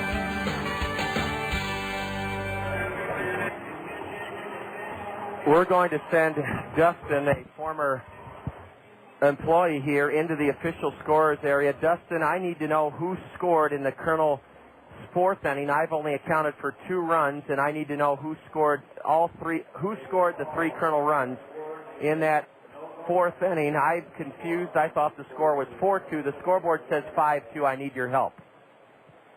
First pitch from Mike Capozzi, a strike, now a curve low to Chris Lubanski. He's leading off here in the Burlington fifth inning. It's Madison Elementary School day and night here at the new Veterans Memorial Stadium. A high fly ball. It's a pop-up to the right side. It's a foul ball, and Howie Kendrick gloves it in fair ground. He came together with Matt Pauley, and Kendrick, straddling the first base line itself, 15 feet back of the bag, called off Matt Pauley, and he caught it for the first out, a fair ball. We're checking. I missed a run in the Kernel fourth inning, and we're just checking. I know that Matt Brown scored. I know that Sean Rodriguez scored. Oh, Matt Abrams scored on the triple by Howie Kendrick. That's the run I missed. All right. So we figured it out. Well, Suzanne Doffler, you're a second-grade teacher at Madison, and you told me that you had a student last year whose father was in the Battalion Signal Corps and was honored here earlier today.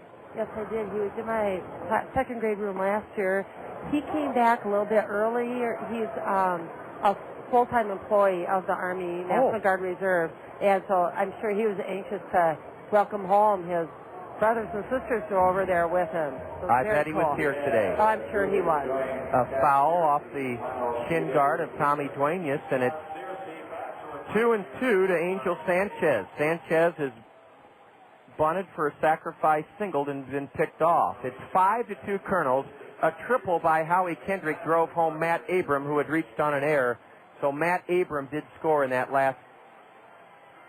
Yes, Abram scored on the triple by Howie Kendrick to make it 5-2 Kernels. Another 2-2 from Posey. Misses low and in. It's clouding up just a little bit. Game time temperature 84 degrees. And Suzanne Dothler, D-U-T-H-L-E-R, is with us, a second-grade teacher at Madison Elementary. The 3-2. Strike 3 called. The batter, Angel Sanchez, discarded his bat, was on his way to first, but the plate umpire, Robert Price, said, no, sir, not so fast. 2 gone here in the fifth inning. Well, Suzanne, we asked the folks at Coolidge last night what made Coolidge so special. Madison, like Coolidge, is on the southwest side, I believe, and it's got its own wonderful spirit and personality. It's a wonderful school. Excellent staff. The families are the best, and the best thing of all is their kids. Yes. I mean, they're what makes you want to go to work every day. That's exactly right. And as a second-grade teacher, you know how willing those little ones are to open their minds up and listen and try new things, yet they still have that inquisitiveness. Yeah, everything is cool. They love everything. I mean, I could put a leaf down, and they would think it's the most fascinating thing all day long. They're fun. Every day is fun. I mean, how can you not love going to work with 7-year-olds every day? So it's the best. Well, Suzanne, we thanked our guest last night, Stella Stiver, for her great work, and I know you do great things as well in your classroom. Ball 3 is inside, the left-handed hitting Mitch Meyer. 2 away, nobody on. Top of the fifth, 5-2 Kernels. The Kernels fell behind 2-0 after 2 innings, but struck for 2 in the third and 3 in the fourth inning to own this 3-run lead. Micah delivers a strike as Meyer was taking all the way. He kept the bat on his shoulder. Quan Cosby shifted way around in the left center. They think Meyer will hit the ball the other way. Mitch takes ball 4 just low, and that walk is the third of the evening for the Kernel lefty. Well, Suzanne, how did you come in to become a second-grade teacher at Madison? What was your path that you followed? I've only been a teacher 2 years. No, you're a career switcher. Yes, I am. I always knew I wanted to be a teacher. I worked in advertising, then I stayed home. We have 3 kids. And I always knew I wanted to be with kids, and the place I'm happiest is with kids. So I thought, finally. So a couple of years ago, I went back to college, and with my wonderful husband and 3 kids, I made it through it. And luckily, I got my first job at Madison. So it's a dream come true. Suzanne, that is a remarkable story. A change-up and a swing and a miss by the cleanup man. Walter Sevilla. He struck out looking this evening and doubled, and he's in the hole 0-1. Well, that is a testament to why this country is such a great country and why family is so important. You couldn't have done it in too many other countries, and you couldn't have done it without the support and understanding of your family. A ground ball wrapped to the left side. Brandon Wood has it. On to first to retire the side. Walter Sevilla grounds out to short in the fifth for Burlington. No runs, no hits, a walk. There were no Kernel errors. The Bees leave a runner. They've stranded one in each of the first 5 innings. And, Suzanne, I forgot to ask you, we're going to have you keep with us in the bottom of the 5th inning. Are you enjoying the game from the plaza section, or were you one of the lucky ones that are watching from the suite? Well, I went to the plaza first because I had to see all the kids and take pictures and say hi to everybody. And I thought, well, I better go up to the suite. So I've been kind of going back and forth. And then I have my own 3 kids, my own children are over on the grassy hill over there. So it's like, typical multitasking. You got to be a little bit everywhere. We'll continue with Suzanne, a second-grade teacher, our guest from Madison. Oh, Suzanne, let's let you enjoy your kids between innings for the Dairy Queen dugout dance. After 4.5, Kernels 5, Burlington 2, you're listening to Kernel Baseball on the Zone. When searching for a professional logistics team of experts to handle your warehousing operations, look to Worley Warehousing. Worley Warehousing will help you achieve greater efficiencies by providing superior warehouse facilities, technological advancements, and expert professionals. By focusing on technological innovations and keen foresight, Worley Warehousing has grown into one of our nation's leading warehousing operations.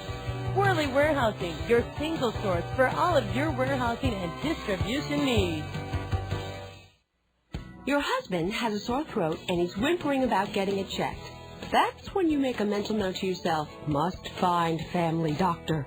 How do you find the right doctor for your family? It was easier than I thought. I called the number, and 3 minutes later, I had the names of 3 doctors who were in my neighborhood and were taking new patients. Just call the Mercy Care referral line at 369-4444. My Mercy Care doctor doesn't rush me out of the room with me saying, but what about, how do I? They take the time to answer my questions, even the silly ones. It's that extra understanding, compassion, and care that Mercy Care community physicians practice every day. So I got the doctor thing figured out. Now what do I do about that whimpering husband? Find the right doctor for your family. Just call 369-4444 or find out more about our family doctors on the web at www.mercycaredoctors.com. Finding a doctor you really like. That's real life. That's the Mercy Touch. Surprised the plate umpire hasn't asked for the lights to be turned on yet, as we're going to adjust Suzanne's microphone just a little bit, Suzanne. This is something we can do very quickly. Blake Balcom bounces one foul past third, and it's 1-1 to the Kernel cleanup batter. Suzanne, I think some of your friends may be tuned in the suite just to our right. Let's give them a wave. That's my husband. Oh, goodness. He's here, too. Now, what does he do for a living? He works at Penford. Oh, right across here on the southwest side. The 1-1 to Blake from the lefty Greg is in the dirt. And the woman waving crazy is my teammate. All right. Well, what a treat for us to have you with us and spend some time and talk about the excellence and the spirit of Madison Elementary. Hear your story about changing careers and getting your own kids through school. A bouncer to deep short. Long throw by Angel Sanchez. Gets Blake Balcom.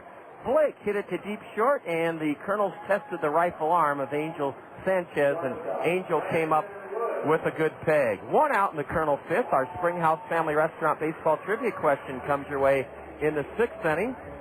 Suzanne, when you went back to school, did you go locally to a Mount Mercy, or did you go to UNI? I started out at Kirkland, then went to Mount Mercy. Great combination. It was wonderful. A change and a swing and a miss by Brandon Wood, and I don't care. I know educators would back me fully on this, and I'm going to say something. The 0-1.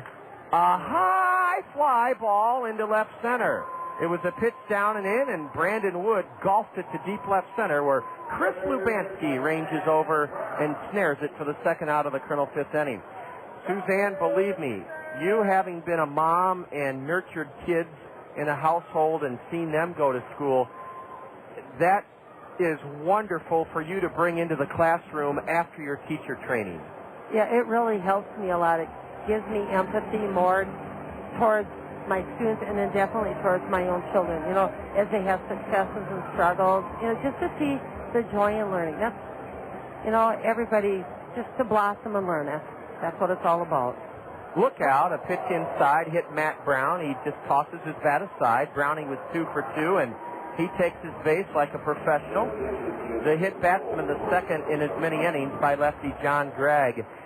As far as the preparation, you're in your second year. I know the first 5 or 6 years are the toughest in terms of time. I'm guessing, Suzanne, that you're bringing work home every night and that your family understands that too. Yeah, and then I'm lucky they help me too. Good. Whether it's making art projects for displays, cutting out laminate. Ball 1 low and in to Sean Rodriguez. And then, of course, these kids, you're still helping them with vocabulary and spelling and math, reading. All the fun stuff that they'll use the rest of their life. We can't wait to come to Madison on behalf of... Here's a ground ball deep short, a big hop for Sanchez. Throws high, save! The third error of the afternoon and evening by the Bees. Angel Sanchez went deep into the hole, got a bounce high above the blue cap, his blue cap, and then winged one high for an error. Oh, now wait a minute. It's a base hit. It's a base hit. They've given Sean Rodriguez a hit. Annabelle Figueroa had to come high up in the air. And Rodriguez, perhaps they ruled that he would have beaten a good throw anyway. That's probably where our official score is calling that an infield single. Matt Abram could add to this Kernel lead. He pops one up. It'll be playable at third. It's a foul ball, and it'll be caught by Mitch Meyer. Matt Abram fouls out to third to end the Kernel fifth. No runs. One hit, a hit batter, no B errors. The Kernels leave a pair and have stranded 6. Well, Suzanne Dalther, we're going to allow you to enjoy this rest of this game with your students, the parents, your children, your husband. Thank you so much for your patience in letting us adjust to your timetable and make sure that all of our listeners got a wonderful appreciation of Madison, the role you play, and the high accolades you have given to your school, Madison. Well, thank you. It's a school everybody is proud to be a part of. I can tell, and we can't wait to be there later this spring to present the 6th Annual Toyota Financial Services Summer Reading Program to your students. Good, and I'll be sure and support it fully with my kids. Well, thank you very much. Suzanne Dalther, thank you so much. We go to the top of the 6th, the Springhouse Family Restaurant Baseball Trivia question coming next. You're tuned to Kernel Baseball on the Zone. Toyota Financial Services of Cedar Rapids understands the importance of reading in the lives of our community's children. That's why they're proud to fund the 6th Annual Toyota Financial Services Kernel Summer Reading Program.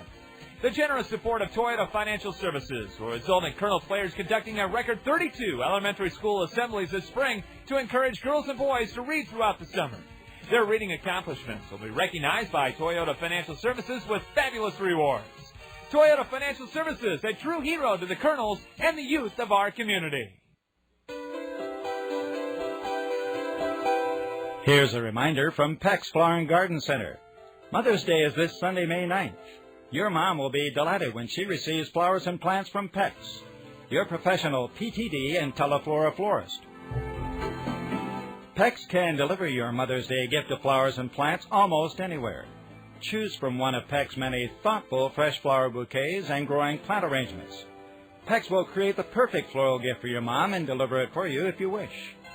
Order now while you're thinking about it.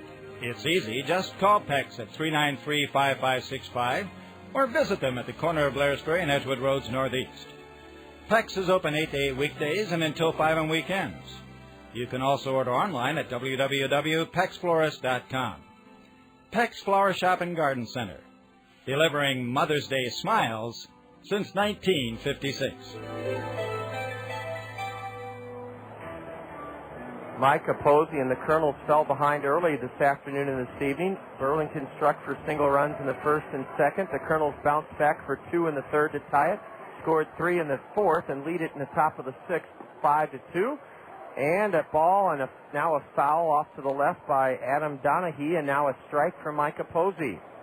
1-2 the count to the right-handed catcher who's 0 for 2 today.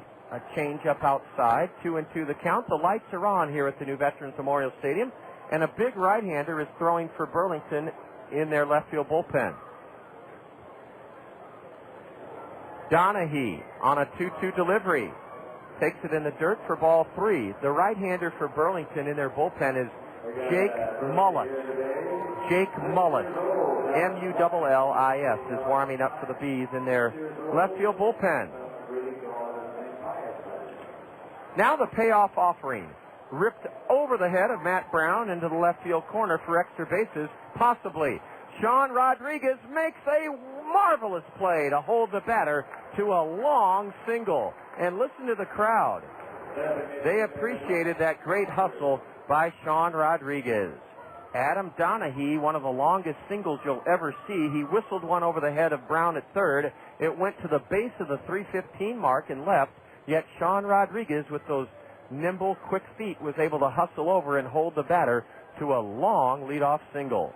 That hit for the Bees is their 6th of the game. A looper into shallow left. Uh-oh, it goes deeper than I thought. Sean Rodriguez had to backpedal to snare it. Wow. Brian Foster lined one into deeper left than I thought. Rodriguez, with a good adjustment, backpedaled quickly and nabbed it. 1 on, 1 out, as we do during the 6th inning of all of our Kernel broadcasts. We give you a chance to earn a certificate, a $5 certificate at the Springhouse Family Restaurant. If you've been one of our previous 16 Springhouse, a double play ball to Brandon Wood. He has it, steps on second, throws to first, and the Bees are gone in the top of the 6th inning. Annabelle Figueroa taps into a 6-3 inning-ending twin killing. The Kernels look like they're back on top of their game here after that slow start in the first 2 innings. No runs for Burlington in the 6th. The leadoff single, 1 hit. There were no Kernel errors, a double play, and the Bees leave the bases empty. We'll have our Springhouse Family Restaurant baseball trivia question in the home half of the 6th inning. After 5.5, Kernels 5, Bees 2. You're listening to Kernel Baseball on the Zone. Hey, where were you earlier for the Dan Patrick Show? Actor Tim Robbins joining us on ESPN Radio. Did you take one character, any character in mind when you came up with the character or added to the character of Nuke LaLoosh? Oh, yeah, he's a kind of a combination between Fernando Valenzuela and John Travolta. Okay, I knew that breathing through the eyelids would be Fernando, but where did the Travolta part come in? The walk and the white suit. The Dan Patrick Show, weekdays on ESPN Radio. Rev it up! Get the key to buying and selling your next vehicle with the Corridor edition of Wheels for You. This automotive publication is available in over 400 locations near you every other Friday. Pick up your free copy today and put yourself in the driver's seat with Wheels for You. Call 800-397-8234 to place your ad today or visit us online at www.corridorwheelsforyou.com. Wheels for You, a publication of Gazette Communications. The way to pocket important savings is to take advantage of Chevron motor oils and lubricants from the Otson Oil Company, your local Chevron oil distributor. Chevron lubricants are made from higher quality base oils for better performance, and that means longer life for your engine.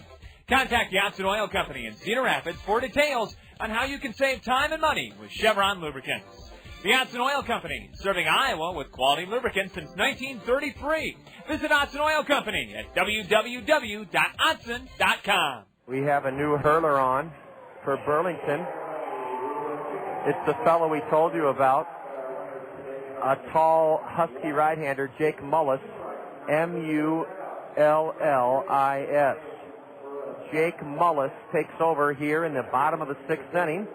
The starter, John Gregg, coming off a 4-0 complete win shutout in Quad Cities last Saturday. Gregg went 5 this afternoon. He surrendered 5 runs on 8 hits. The lefty, John Gregg, out of Bethune-Cookman, struck out 3 Kernels. He walked none, and he hit 2.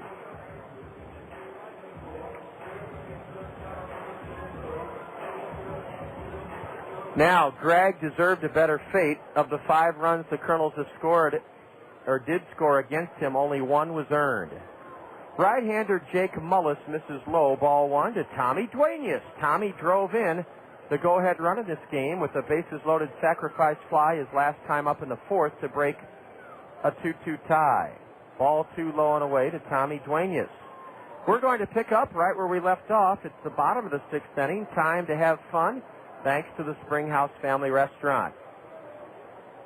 Lester, the owner of the Springhouse, would like to encourage you to try their tavern battered fish and chips. Oh, that sounds good, doesn't it? The Springhouse, their tavern battered fish and chips at the Springhouse. Ball 3 is low to Tommy Duenas. Tommy batting just under 100, right-handed hitter, and a strike is in from the right-hander Mullis. Jake Mullis in relief. Again, if you've been one of our 16 previous Springhouse Family Restaurant Baseball Trivia Question winners, please don't call in this evening. That'll give all the other Colonel fans listening their chance to win a $5 gift certificate to the Springhouse. The count full now to Tommy Duenas as he fouls a 3-1 pitch straight back. Mullis 2-0 for his record on out of the B bullpen for the 5th time this year. He started 2 games and he has a save. 2-0 with an ERA of 5.40. Jake Mullis is from North Carolina, Wilmington.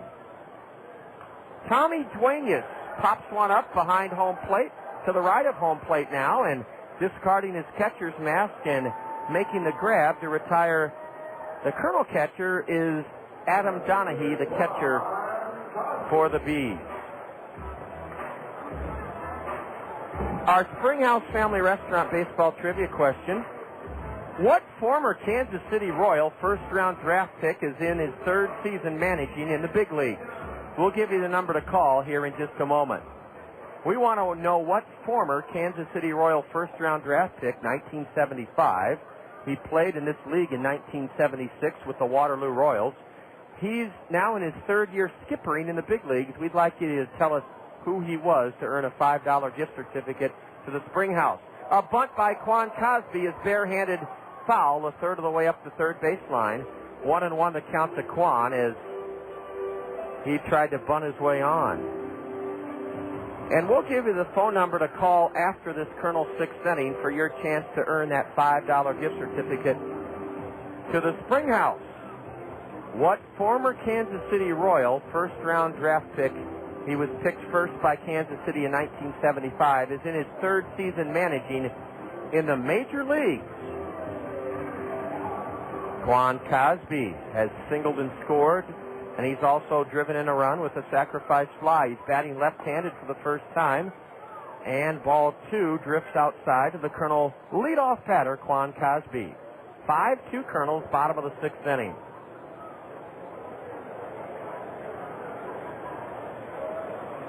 A slider is low, and Jake Mullis has fallen behind Cosby 3-1. He fell behind Tommy Duenas 3-0, but came back to get Tommy. The starter for the Bees has been lifted. There's strike 2 called to run the count full to Quan Cosby. Mullis, a 15th round pick of the Royals last year, out of UNC Wilmington. A high drive into deep right center. Way back goes Chris Lubanski. He's there and has it. Quan Cosby hit a majestic clout to deep right center, but Lubanski drifted over to his left to haul it in. 2 away here in the Colonel 6th inning. Bases empty for the red-hot Howie Kendrick. Boy, Kendrick has been on some hitting tear. Let me go back and recite what Howie has done in his last 5 games right off my little record sheet here. I'll get to it in a moment. A line drive into right, another hit. Howie Kendrick's 4 for 4. Howie Kendrick is 4 for 4.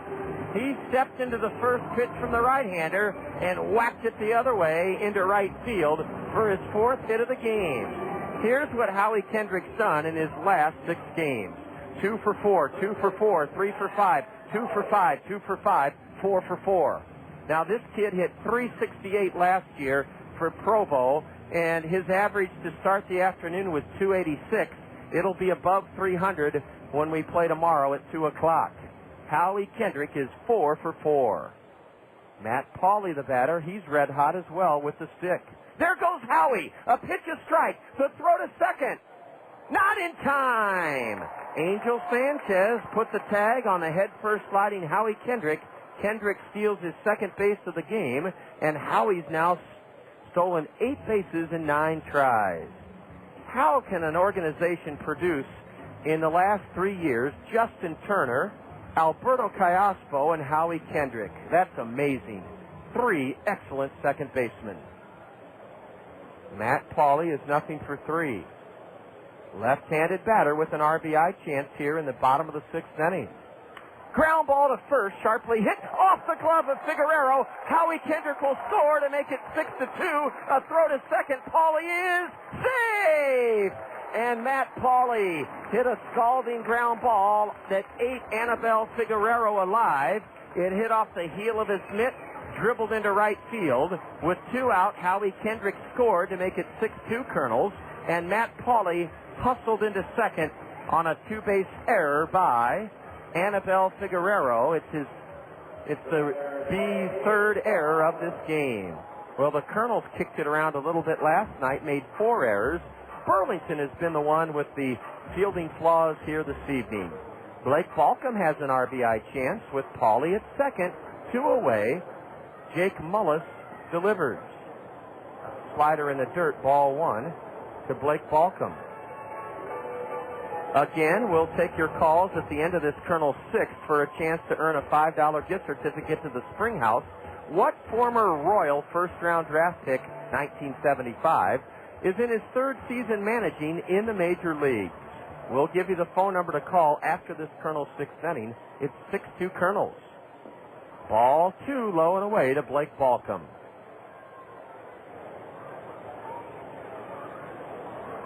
The kids from Madison Elementary are sitting in the plaza section as the skies have darkened a bit here the last half hour, but that hasn't put the gleam off the Kernel 6-run unanswered spot in this game. Balcom lifts one foul into the first base club seat. 2-1 to Blake.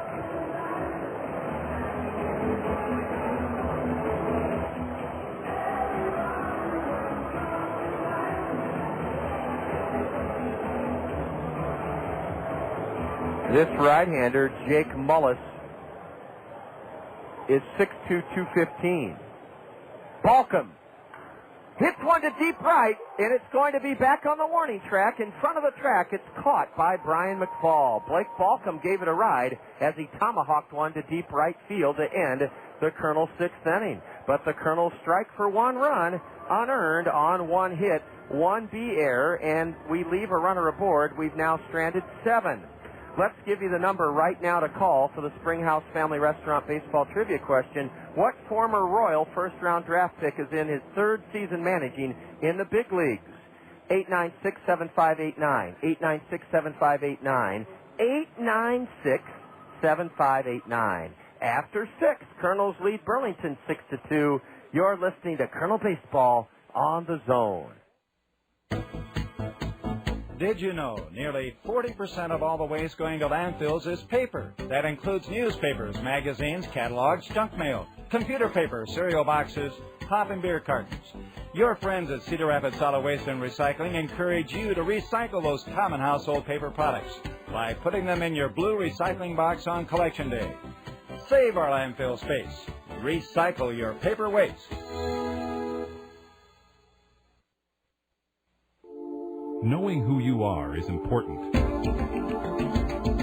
At Kirkwood Community College, we know who we are. We are accessibility. We are quality. We are opportunity. We are community. Who are you? We can help you learn. Kirkwood.edu. Pop quiz. Your teen is going to a party with lollipops, a pacifier, and toy angel wings. You think she's going to A, play charades, B, relive her childhood, C, take a drug called ecstasy. Innocent-looking candy and toys are associated with the use of ecstasy, a drug that can cause brain damage, heart failure, and even death. A message from the Partnership for a Drug-Free America and the Partnership for a Drug-Free Iowa.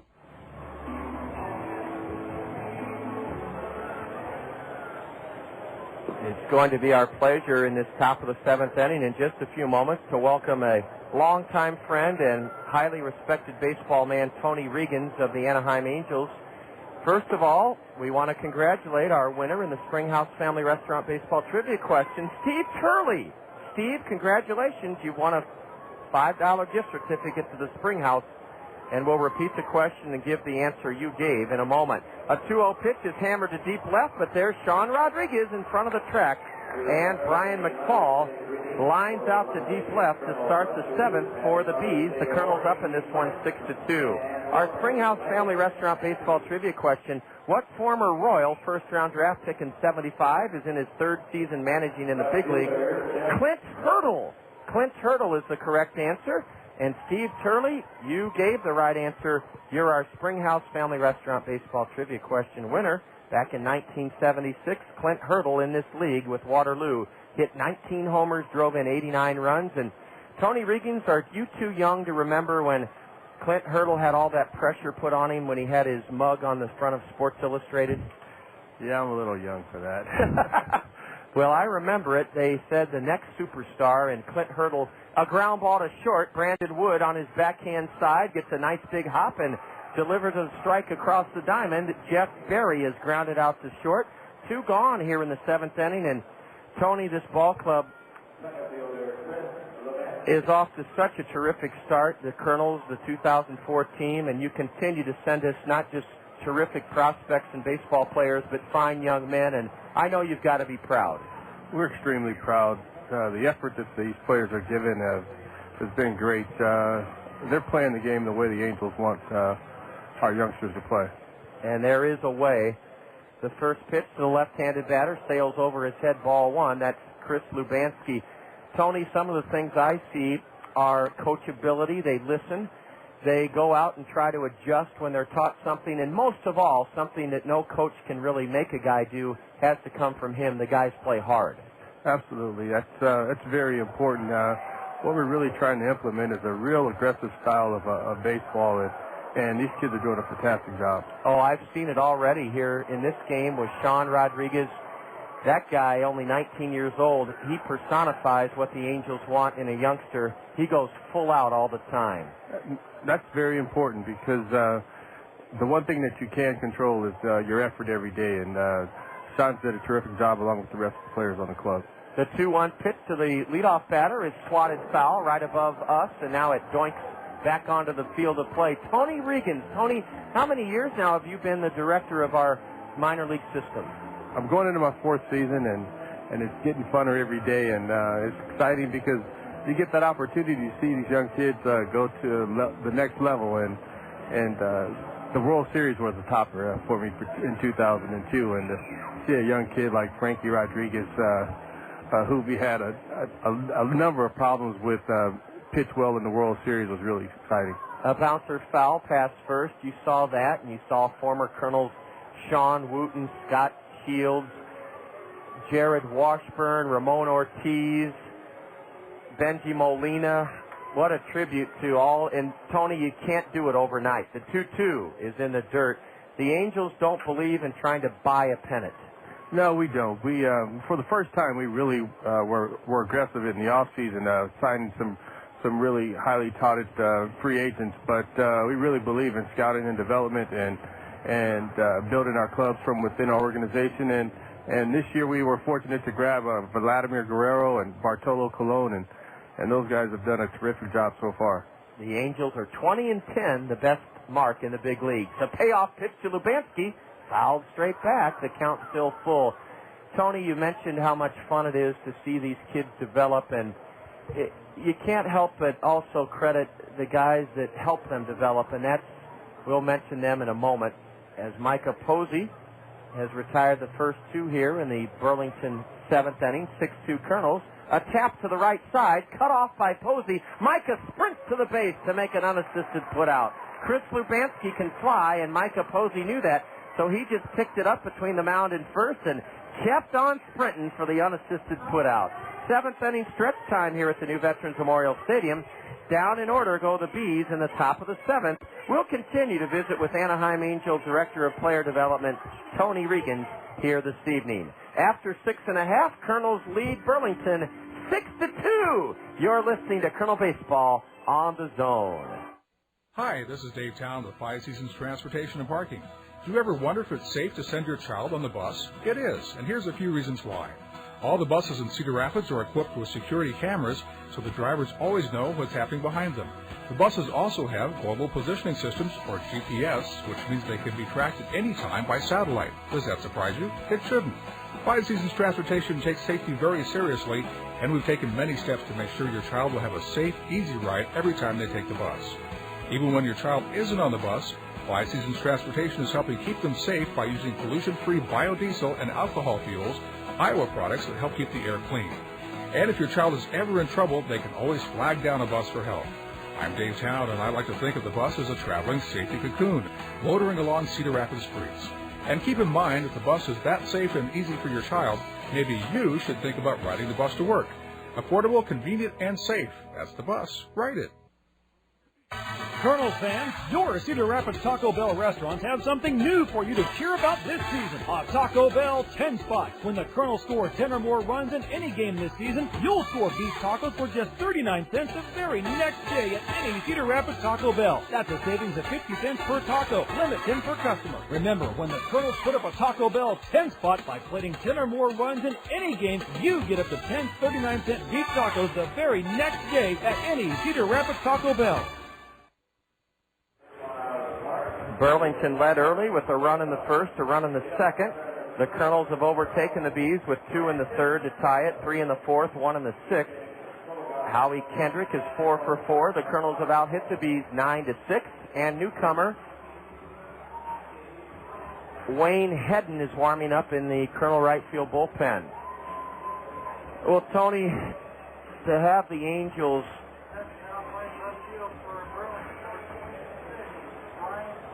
we have a new left fielder for the Bees. Brian Graham has come in for Jeff Berry. Perhaps Berry pulled some. A rocket past third by Brandon Wood for extra bases. That new left fielder, Graham, will dig it out of the corner, and Brandon Wood turned on one, Tony, and that ball jumped off his bat. Yeah, it seems like Brandon is starting to get a little bit more comfortable, and he has some power, and I think this kid is going to be a tremendous player in our organization for years to come. He's only 19 years old. He leads the Kernels in RBIs, and he tested the new left fielder, Brian Graham, a double for Brandon Wood off right-hander Jake Mullis. Wayne Hedden will likely take over for the Kernels in the top of the 8th inning. The Kernels would like to give him a few more runs with which to work in his Kernel debut. Let's see how Matt Brown handles right-hander Jake Mullis facing him for the first time. Ball one outside. Tony, it takes so much patience, and I want to bring up the example of Dallas McPherson, Jeff Mathis, and Casey Kochman. Matt Brown is yet to be retired yet this evening. The lights are on. We're in the bottom of the 7th, 6-2 Kernels. Swing and a tip foul by Brownie. These guys are constantly asked about here. How's Kochman doing? Is he healthy? How's McPherson? How's Mathis? Well, my question to you is, how do the Angels know when they're ready to go to the big leagues? Because you guys are so patient. I never or rarely see you bring a guy up too soon, because that can be a setback in his career. The 1-1 to Matt Brown from the right-hander. Swinging a foul straight back. John, it can be what we try to do is let the players tell us when they're ready. We don't rush the players, and what those free agent signings allowed us to do in the winter was to be just more patient. We have some tremendous players at the major league level, and when Casey and Dallas and Jeff are ready, they'll let us know when they're ready. And by that you mean that they'll show that they've outgrown every level. Absolutely, and they all have tremendous starts thus far. I think that team in Little Rock is in first place, and they're playing well. Well, that's great to hear. Ball 2 is high to Matt Brown. Let's start with Jeff Mathis. Is his defense still as impressive as it was here? It is. He's a professional. He goes about his business the right way, and pitchers like to throw to him. I've heard that, Tony, and you can't place a value on that. You cannot. And pitchers are comfortable. They're they're doing their jobs. They communicate well. Jeff is outstanding, and he'll have a big league career. The 2-2 to Brown with Brandon Wood at second. A curve is lifted into deep left. Graham is back in front of the track, and the new left fielder has it. Brian Graham has come into the game, and the ball's found him. That always seems to be what happens. Matt Brown unable to get Wood to third, so it'll take a hit from Sean Rodriguez or Matt Abram to bring home Brandon Wood. Tony, the only, and I emphasize, one of the only areas we thought as a real youngster 2 years ago that Dallas McPherson needed a little more work on at the plate was against left-handers. How is Dallas standing in against southpaws now? He's doing well. He is a notoriously slow starter. The month of April hasn't been kind for him, but he's picked it up. Actually, picked it up later in the month of April, and he's doing well now. He's swinging the bat very well. A tap in front of the plate. It's fielded at the base of the mound by the pitcher Mullins as Brandon Wood goes to third. Sean Rodriguez is out 1-3. Sean topped that ball and dribbled it back to the mound for the second out of the inning. Here's Matt Abram, who's played an instrumental role in the Colonel 6-2 lead here this evening. And as far as Dallas goes, one of his biggest strengths is his tremendous drive. You know what he told me, Tony? I took him to a player appearance a few years ago on behalf of Toyota Financial Services. Not only did he say a prayer at lunch after the appearance, I shared a meal with Dallas, swinging a foul hacked into the screen by Abram. He said, John, you know when the first major league game is I want to ever go to? And I said, what do you mean, Dallas? You haven't been to a big league game? He said, no. He goes, I want to play in the first game I see. Well, that's a testament to Dallas. He's a professional. He's a hard worker, and he wants to earn it. And I think he won't settle for anything less than that. He is a tremendous worker, and we're fortunate to have him. A swing and a miss by Abram on a curve low and away. Matt is singled, reached on an error and scored, and fouled out to third. 6-2 Kernels, bottom of the seventh. The Kernels try to go 3-3 on this 8-game homestand, and even our 4-game set with this Burlington club at 1 game apiece. Brandon Wood at third. The right-handers come set just below the letters and delivers. A wild pitch. Brandon Wood comes home to make it 7-2 Kernels. Brandon Wood scored standing up on a wild pitch, and Tony, it looked like that pitch hit about 5 feet in front of home plate. No chance for Adam Donahue, the catcher. It went over his right shoulder.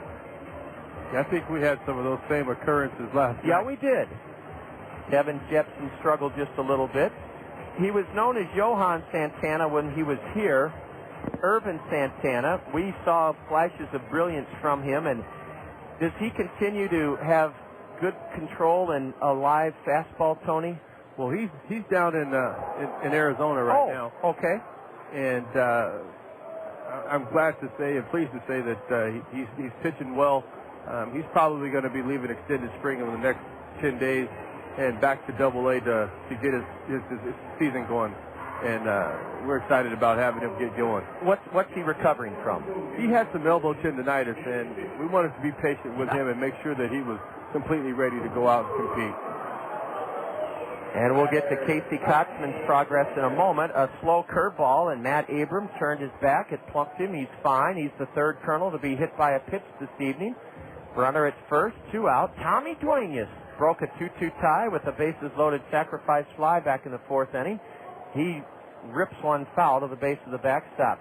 Casey Kotzman has one of the most disciplined strike zones of any young player I've ever seen, and yet he's been hampered by a number of strange injuries, and it looks like Casey's healthy now. Casey is healthy, and the one word that I continue to use about Casey and Dallas and Jeff is that they're professionals, and Casey he's mature beyond his years, and I think that this guy is the sky's the limit, and he's a terrific ball player. He understands the game. Defensively, he's solid. Like you said, he understands the strike zone, and he's going to be a big leaguer. He's one of those guys, Tony, as Duenas takes high, that can take an outside pitch and drill it into the left center field gap, and as a left-handed batter, he can take a pitch middle in and hit it out of the ballpark. Without question. Has tremendous power, and I think what's key with him is his understanding of the strike zone, and he knows what pitches to take and what pitches to drive, and and he's going to be a fine angel at one point. A high pop foul onto the grandstand roof. It's 2-2 to Duenas. Tommy batting with Matt Abram at first. 2 gone in the Kernel 7th. 7-2 Kernels. We've hit the top of the hour, and we want to remind you that you're enjoying Kernel baseball here on the Zone, ESPN Radio 1600 AM, KCRG, Cedar Rapids, Iowa. Tommy Duenas stands straight away from the right side. Abram at first, the delivery. Cracked the deep short for a base hit. Tommy Duenas has the 11th Kernel hit of this game. Abram holds at second. First and second with 2 gone. Back to the top of the order, Quan Cosby. Boy, Tommy Duenas waited patiently and singled sharply into the hole and left for his first hit of the evening. This kid, Tony, you'll be glad to know, I'm sure Bobby Magallanes and Justin Bachman have told you the remarkable maturation of Quan. He is a tough out now. He works deep into the count. He's comfortable in center field. He's made a couple of game-saving catches already. He's stealing some bases. He's just a much tougher out than he was last year. We want Quan to be aggressive on the bases, use his speed, and cut down on his strikeouts. And if he can do those things, he's got a future. He's definitely a competitor. He's mature. He's a leader on this team, and we're excited about Quan's future. A strike at the knees from Jake Mullis to the Kernel switch hitter, who has a hit and an RBI in this game. Ball 1 high and away. Yeah, Quan just looks so much more comfortable and at ease and learning this game of baseball. He told us that when he signed with Anaheim, they said, listen, kid, you won't even know really what you're doing till 1,200 at-bats. That's true, and Quan is a fast learner. I think that he... A line drive to the feet of the shortstop, and Quan hit it right on the button. It was caught by Sanchez. Tony, that was a brilliant illustration of Quan's ability. Finish your thought on Quan. Quan, he's working hard, and that's what you like to see. I think Quan wants the game to come a little bit quicker. He wants to get to higher levels, but if he's patient, he's going to be fine. He's a tremendous worker. He'll be just fine. The Kernels add to their lead with a run in the 7th inning. Quan lines to the feet of the shortstop to end the inning. As we go to the 8th, a new Kernel hurler will come on. We'll see the first of right-hander Wayne Hedden. After 7, it's the Kernels leading Burlington 7-2, and you're tuned to Kernel Baseball on the Zone.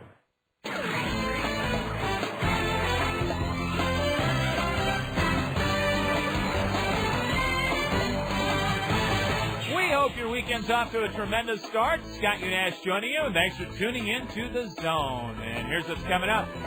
Sunday the 9th, we'll get the afternoon and the day started with Cedar Rapids Kernels baseball. Game 3 of the 4-game series as the Kernels continue with the Burlington Bees. 1:40 is the pregame, and 2:05 your first pitch.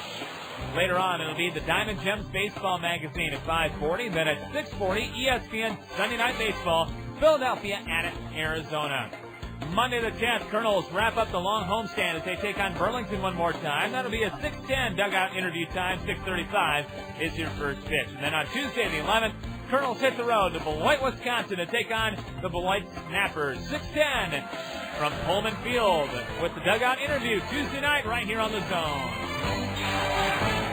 Hey, honey, we're getting out the grill tonight and get some hamburger out of the freezer. Let's just go to North Country. Come on into North Country Steakhouse. The huge grills are always hot and ready for your choice of beef, pork, chicken, or seafood with all the fixins, like sautéed mushrooms and onions and the potato and salad bar.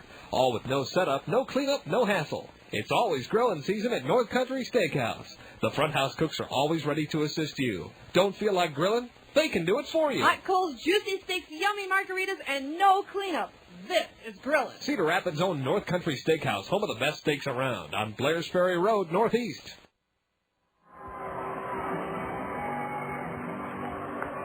Wayne Hedden takes over in this ball game, and he's on for Micah Posey. Micah can win his 4th. He cannot lose his 1st. Posey went 7 innings, surrendered just 2 runs on only 6 hits. Wayne Hedden, a right-hander, will face Angel Sanchez here in the 8th inning, and Wayne misses just inside for a fastball. Wayne Hedden, a Kernel newcomer. Von David Sturzbach was promoted with his 5 saves to Rancho Cucamonga. Wayne works quickly. He jams the batter, and a bouncer to shallow short. Brandon Wood comes in quickly on to first for the first out of the inning. Boy, Brandon Wood made a tough play look easy as he got a great jump in on that ball. And Wayne Hedden, a 21-year-old from Hillsborough Community College in Florida, has retired the first batter here in the top of the 8th inning. It went 6.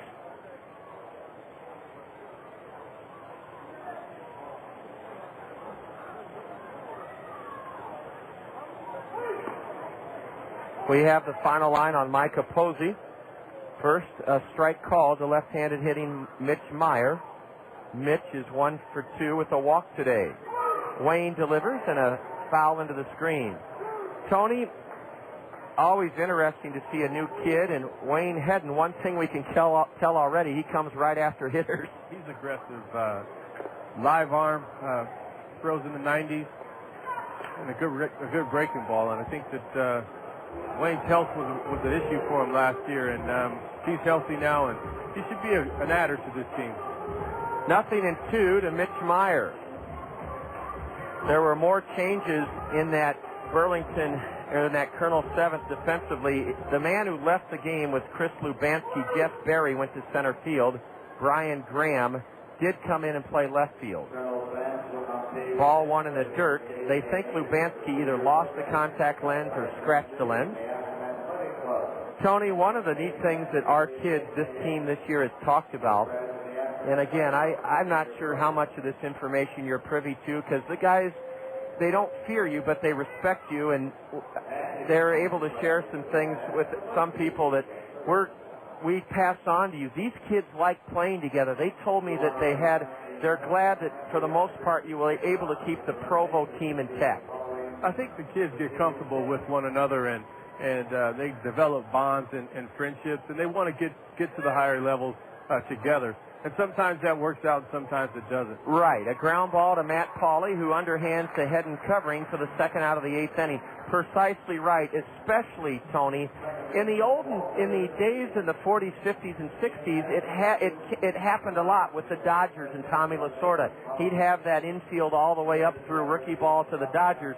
But the Rule 5 draft, trades, and free agency have kind of made that more of a rarity these days.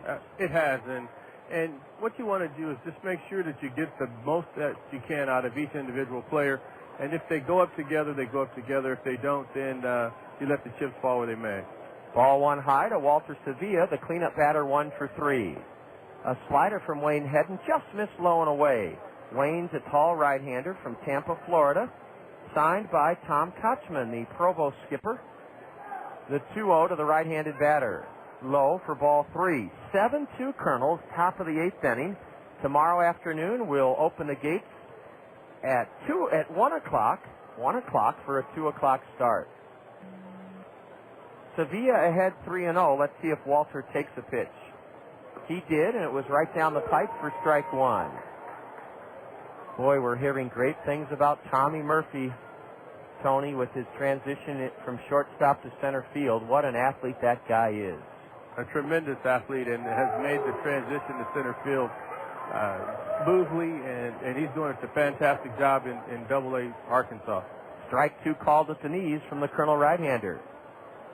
Anaheim Angel player development director Tony Regan sharing some time with us here in the latter third of this game. Here's the payoff offering.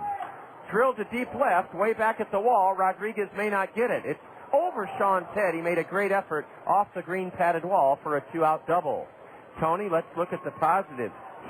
Hedden did not walk the batter. He made him earn his way on. That's true. And what I like about Wayne is he's aggressive. He's going right at these guys, and they're going to hit you sometimes, but it's going to be important to see how he bounces back this batter.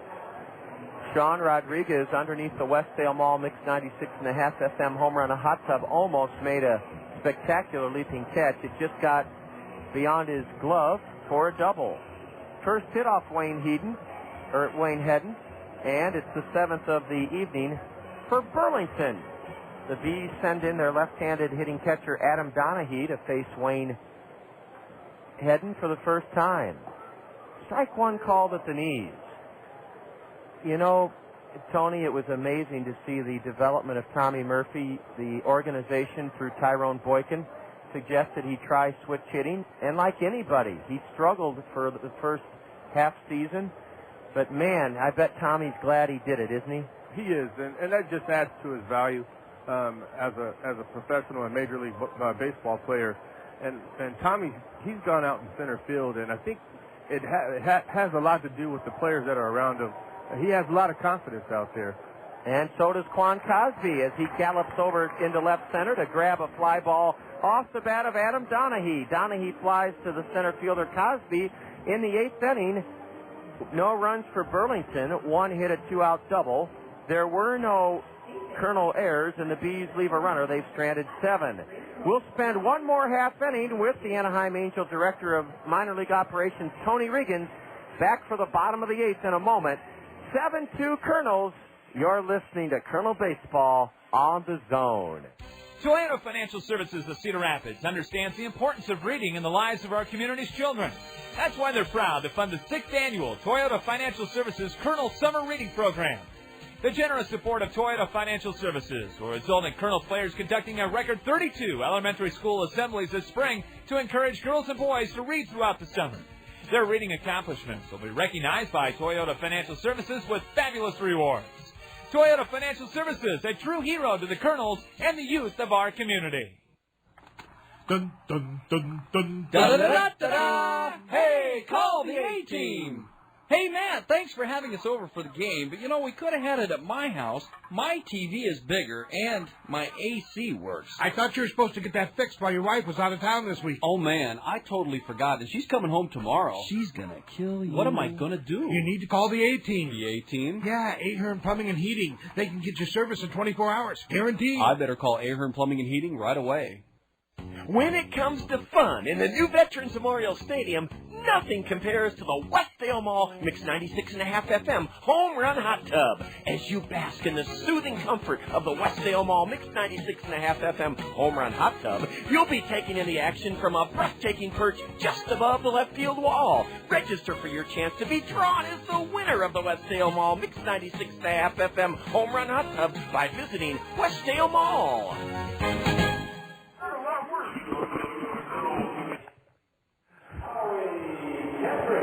Well, Tony Regan's, it's not often a guy gets to step to the plate with a chance to go 5 for 5, and we knew when Howie Kendrick was struggling about 2 weeks ago, he went through about a 1 for 19 tailspin. You know what? We saw him in the batting cage working with Justin Bachman. He's a tremendous worker, and last year he started the season 4 for 40 and ended up hitting 368. Oh, my goodness. I wasn't worried at all. Neither were we, Tony, but I didn't know he started 4 for 40. Ball 1, low and away to Howie. He is! Oh, a line drive and a diving stab at the hot corner by Mitch Meyer kept Howie from going 5 for 5. Howie tore the cover off the ball, but Mitch Meyer at the hot corner dove to his left. That ball was hit so hard, I think, Tony, that Meyer did 2 somersaults. Well, sometimes you get little Texas leaguers that fall in, and sometimes you get rockets like that get caught, and 4 for 5 is a pretty good day. Yes, it is. Matt Pauley's at the plate. He had one of those good nights last night. He went 4 for 5. A pitch low or a pitch that hit the bat of Pauley, strike 1. The thing about Pauley, Tony, that I've noticed is he's one of those guys that you want him in your foxhole with you. He's a fighter. That's true. He's a competitor. He gets after it. He goes about his business the right way, and this kid is a grounder to short, and the shortstop Sanchez charges and delivers in time. 2 gone quickly here in the Kernel 8th inning. You want to get his bat in the lineup on a daily basis. And so, Bobby Magallanes has done just that. Here's Blake Balcom. He's nothing for 4.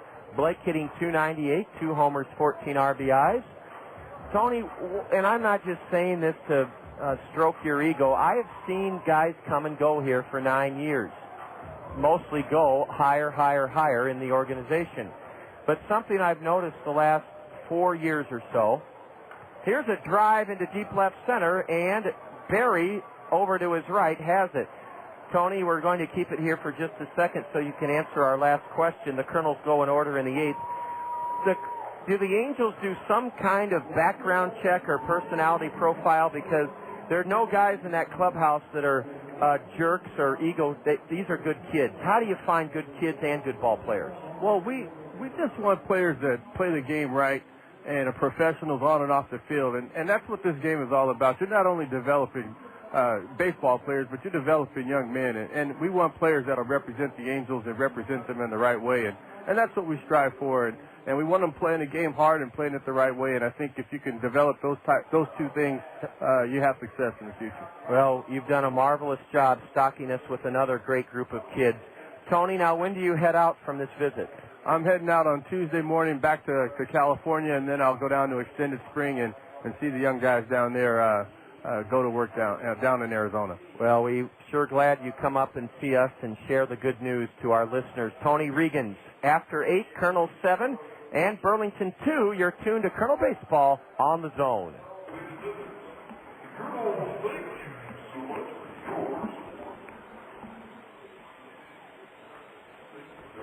Again, you're tuned to Kernel Baseball on the Zone.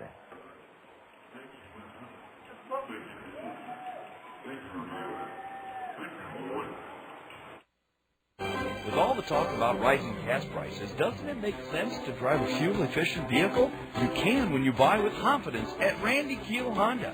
Get up to 51 miles to the gallon with the Honda Civic Hybrid. Every Honda model has awesome fuel efficiency. Don't wait for $2 a gallon gas to buy a fuel-efficient car. Not when you can save time and money now by previewing Randy Keel's fuel-efficient inventory online at randykeel.com.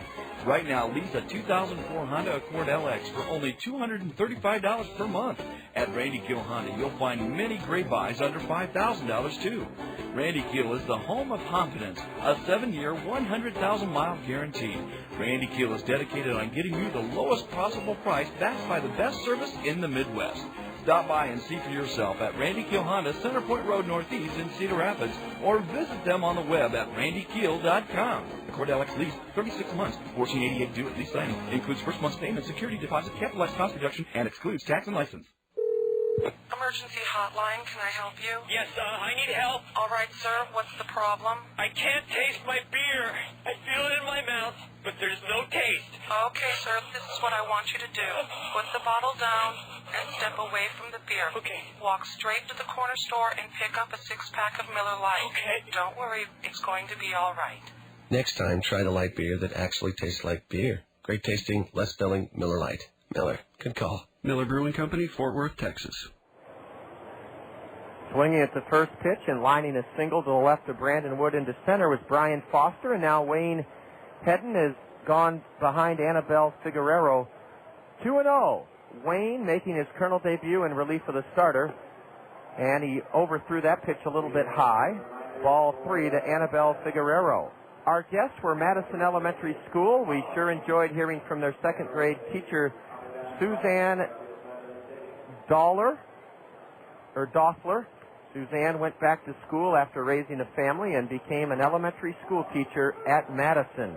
1,909 here this afternoon and this evening. 1,909. A strike to the right-handed batter, Figueroa. Now the 3-1 from Wayne is tomahawked foul into the rafters of the grandstand behind home plate. Figueroa is 1 for 3. He was robbed of a Texas League single back in the 4th on a diving catch in right by Blake Balcom. The count was 3-0. Now it's full to the right-handed batter for Burlington. He does not wear batting gloves. He uses a wide-ash bat. This is the second inning of work for Wayne Hedden, Hedden. The payoff pitch. Swing and a tip foul. Strike 3. Wayne Hedden came back from a 3-0 count and got Figueroa on an off-speed breaking pitch for the first out of the 9th inning. Gates open at 1. The game starts at 2 tomorrow afternoon. The weather's supposed to be fantastic, warm like it was here this afternoon. And come on out to enjoy day baseball. It was 84 degrees when the game started at 5 today. It was 54 last night when we drew our biggest crowd of the year. 54 degrees and a wind blowing in from right center. Ball 1 missed high to Brian McFall. McFall is 0 for 3 with an RBI this evening. Wayne Hedden set. Beautiful Uncle Charlie. Strike one call to Brian McFall. The Kernels have out-hit Burlington 11-8 and overcame an early 2-0 B lead. We let a 6-0 lead slip away from us after an inning last night in the series opener. Hedden pitches a broken bat liner caught by Wood. Double play to end the game. Double play to end the game. A double play of broken bat line drive caught by Brandon Wood. He winged it across the diamond to Matt Pauley, and it went 6-3 to end the game. Brian McFall lines out on a broken bat to Brandon Wood, who then threw to first for the double play. This game is ended on a high note with Brandon Wood recording a 6-3 double play. In the ninth inning for Burlington, no runs, one hit, no Kernel errors. The Bees leave the bases empty. And the Kernels have even this series at a game apiece in a convincing fashion, overcoming an early B lead to whip the Bees 7-2. 7-2 Kernels. Totals, highlights, and more come your way next on the Kernel Curtain Call. You're listening to Kernel Baseball on the Zone. Hey, man, what's up? Just getting ready to kick your butt. Right. And mess up your hair? You just wish you could look this good. Boo! Nothing but net. Hey, I'm a busy guy. I don't have time to make my hair look as good as yours. I mean, who has time to schedule an appointment, let alone show up for it? Not me. I just go to Cost Cutters. I can get in whenever it's convenient for me.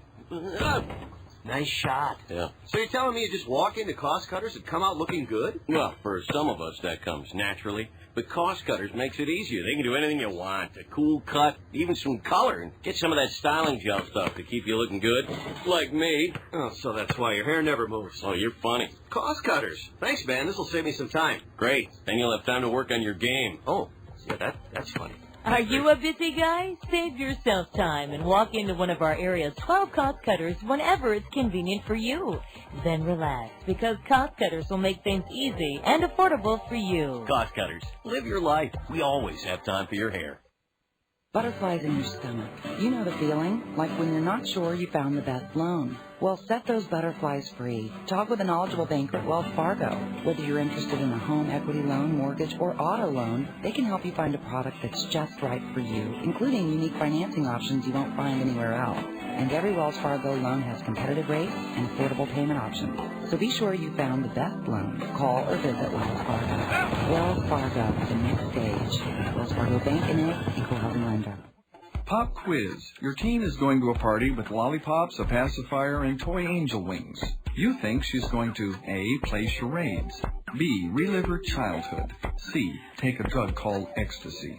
Innocent-looking candy and toys are associated with the use of ecstasy, a drug that can cause brain damage, heart failure, and even death. A message from the Partnership for a Drug-Free America and the Partnership for a Drug-Free Iowa. At Zimmerman's, we believe that the voice of the customer speaks the loudest. Let's hear what our customers have to say. I've always had good luck at Zimmerman's. I've bought 5 vehicles here. You buy a used vehicle, obviously you want it to hold up because you don't want to have problems with it. So we've always had really good luck here, so we just keep coming back.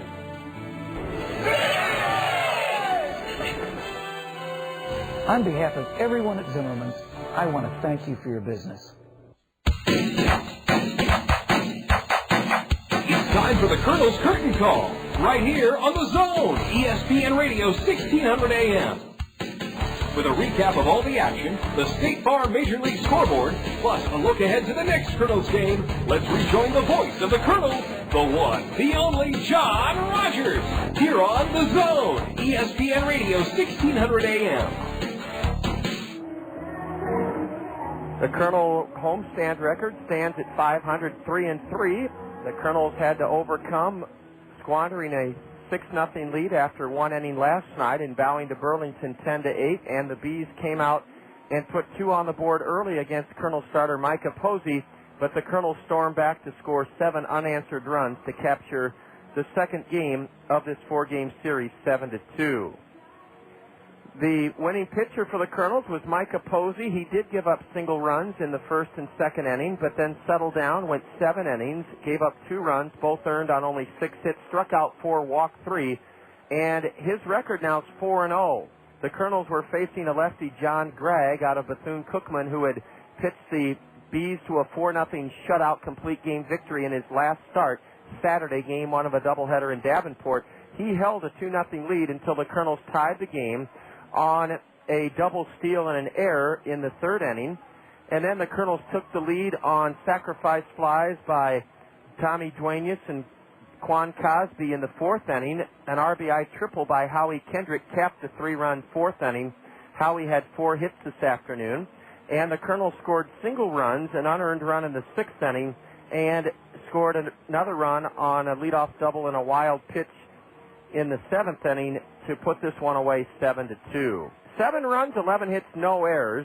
No errors. The Kernels made 4 last night in losing. We left 9 men on. Burlington, 2 runs, 7 hits, 3 errors. They stranded 7. The winning pitcher, Micah Posey, 4-0. The loser was lefty John Dragg. He's 2-2.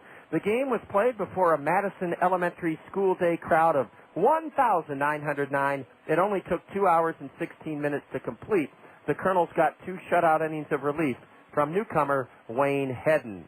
Up next here on the Colonel Curtain Call, we'll enjoy our Liberty Bank Star Plays of the Game. Stay tuned. You're listening to Colonel Baseball on the Zone. Papa John's pizza, it's so good. Better is best, that's understood. Better call Papa John's tonight. Better call Papa, he's got it right. Better ingredients, better pizza. Papa John's. Attention baseball fans, call your local Papa John's for our home run special. Get a large pizza with up to 3 toppings of your choice for only $9.99. Papa John's. Better call Papa. Unless you have a crystal ball that really works, nobody can foresee all the risks that might become realities. Most of us don't have a foolproof crystal ball, though. That's why it's sensible to consider the calamities that might occur to your car, home, business, or life, and insure yourself against the worst. See Phil Andrews, your Pekin insurance agent, about a well-planned insurance program for your individual needs. The future is uncertain. See your Pekin insurance agent, Phil Andrews, at Weidenhammer Andrews Agency. Micah Posey ups his record to 4-0. The Kernels come back from an early 2-0 hole to capture the second game of this 4-game series with the Kansas City Royal minor leaguers. 7-2 Kernels. Iowa's fastest-growing community bank, Liberty Bank, is now proud to present our Liberty Bank Star Plays of the Game. The Kernels trailed 2-0 when we came to bat in the bottom of the third. Quan Cosby led off with a base hit into left on an 0-2 pitch. He had fouled off a couple of 0-2 pitches. He lined a single into left. Howie Kendrick, the second of his 4 base hits, then thrashed a single into right, sending Quan to third. There were runners at first and third with nobody out, and this is our first Liberty Bank Star Play of the game.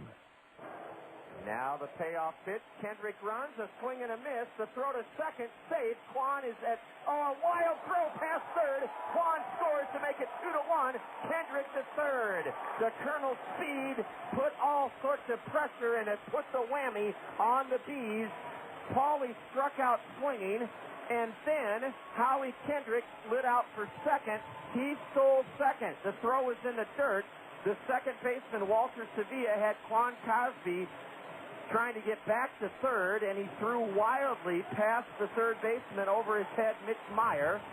And now Howie Kendrick is being awarded home plate. Yes, Howie Kendrick was awarded home plate on the wild throw trying to get Cosby at third by Walter Sevilla. That tied the game 2-2. The game remained tied at 2 until the bottom of the fourth inning. Matt Brown led off with a double.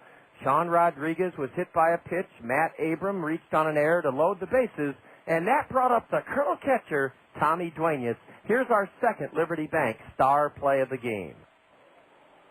A high fly ball should score a run. It's deep into left center. It's up high. Lubanski has it.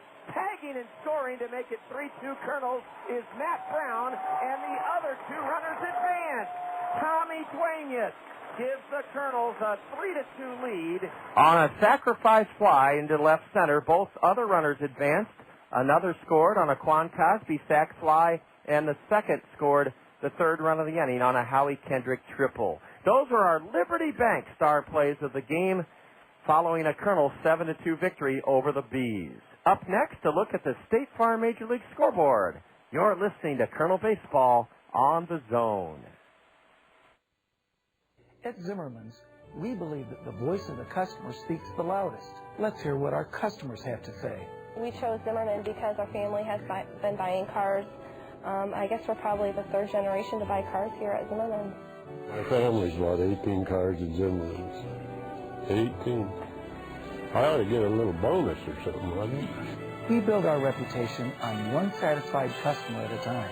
On behalf of everyone at Zimmerman's, I want to thank you for your business. Whether you're a serious athlete or a weekend warrior, injuries can take you out of your game. Smart athletes know that Physiotherapy Associates in Cedar Rapids are the experts in the treatment and prevention of sport-related injuries. Our expert staff serves the metro and surrounding area high school athletes. Physiotherapy Associates of Cedar Rapids, the smart choice in sports medicine. Call us at 398-1569. That's 398-1569. We'll get you back in your game today. After a Kernels 7-2 victory that evens the homestand record at 3-3 and the series with Burlington at a game apiece, it's time to check the action on the big league front thanks to State Farm Insurance agents Dale Thompson, Al Shetler, Gary Shubat, and Lanny Peterson. Let's start in the National League. We had 3 finals from this afternoon. At Wrigley Field, the Rockies edged the Cubs 4-3. It was the Reds trouncing San Francisco at Great America Ballpark 5-3. And Stadium, the Brewers knocked off the Mets 6-4. In the National League, they're in the top of the 6th in Miami with the Padres and Marlins tied at 3. Top of the 3rd inning, down in Dixie, it's the Astros 1 and the Braves 1. Up in Montreal, the Cardinals nothing, the Expos nothing in the bottom of the 2nd. At Pittsburgh's PNC Park, they're in the top of the 3rd with the Dodgers leading the Pirates 3-0. Later tonight in the National League, well, our score sheet has run out of room, so we don't have that late game. I just don't know where that is. Our score sheet does not have it on it. In the American League, on the State Farm Major League scoreboard, there are 4 finals from this afternoon.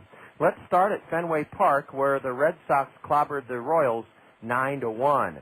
At Sky Dome, Toronto turned back the White Sox today 4-2. It took 10 innings for the Twins to shut out Oakland in the Bay Area, 1-0 Minnesota. That game only had, or check that, no, it took 10 innings for the Twins to turn back the A's 3-2.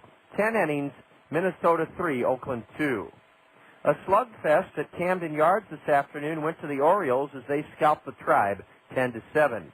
Tonight in the American League, Detroit takes on the Rangers at the ballpark in Arlington. And the Mariners at Safeco Field will entertain the Yankees.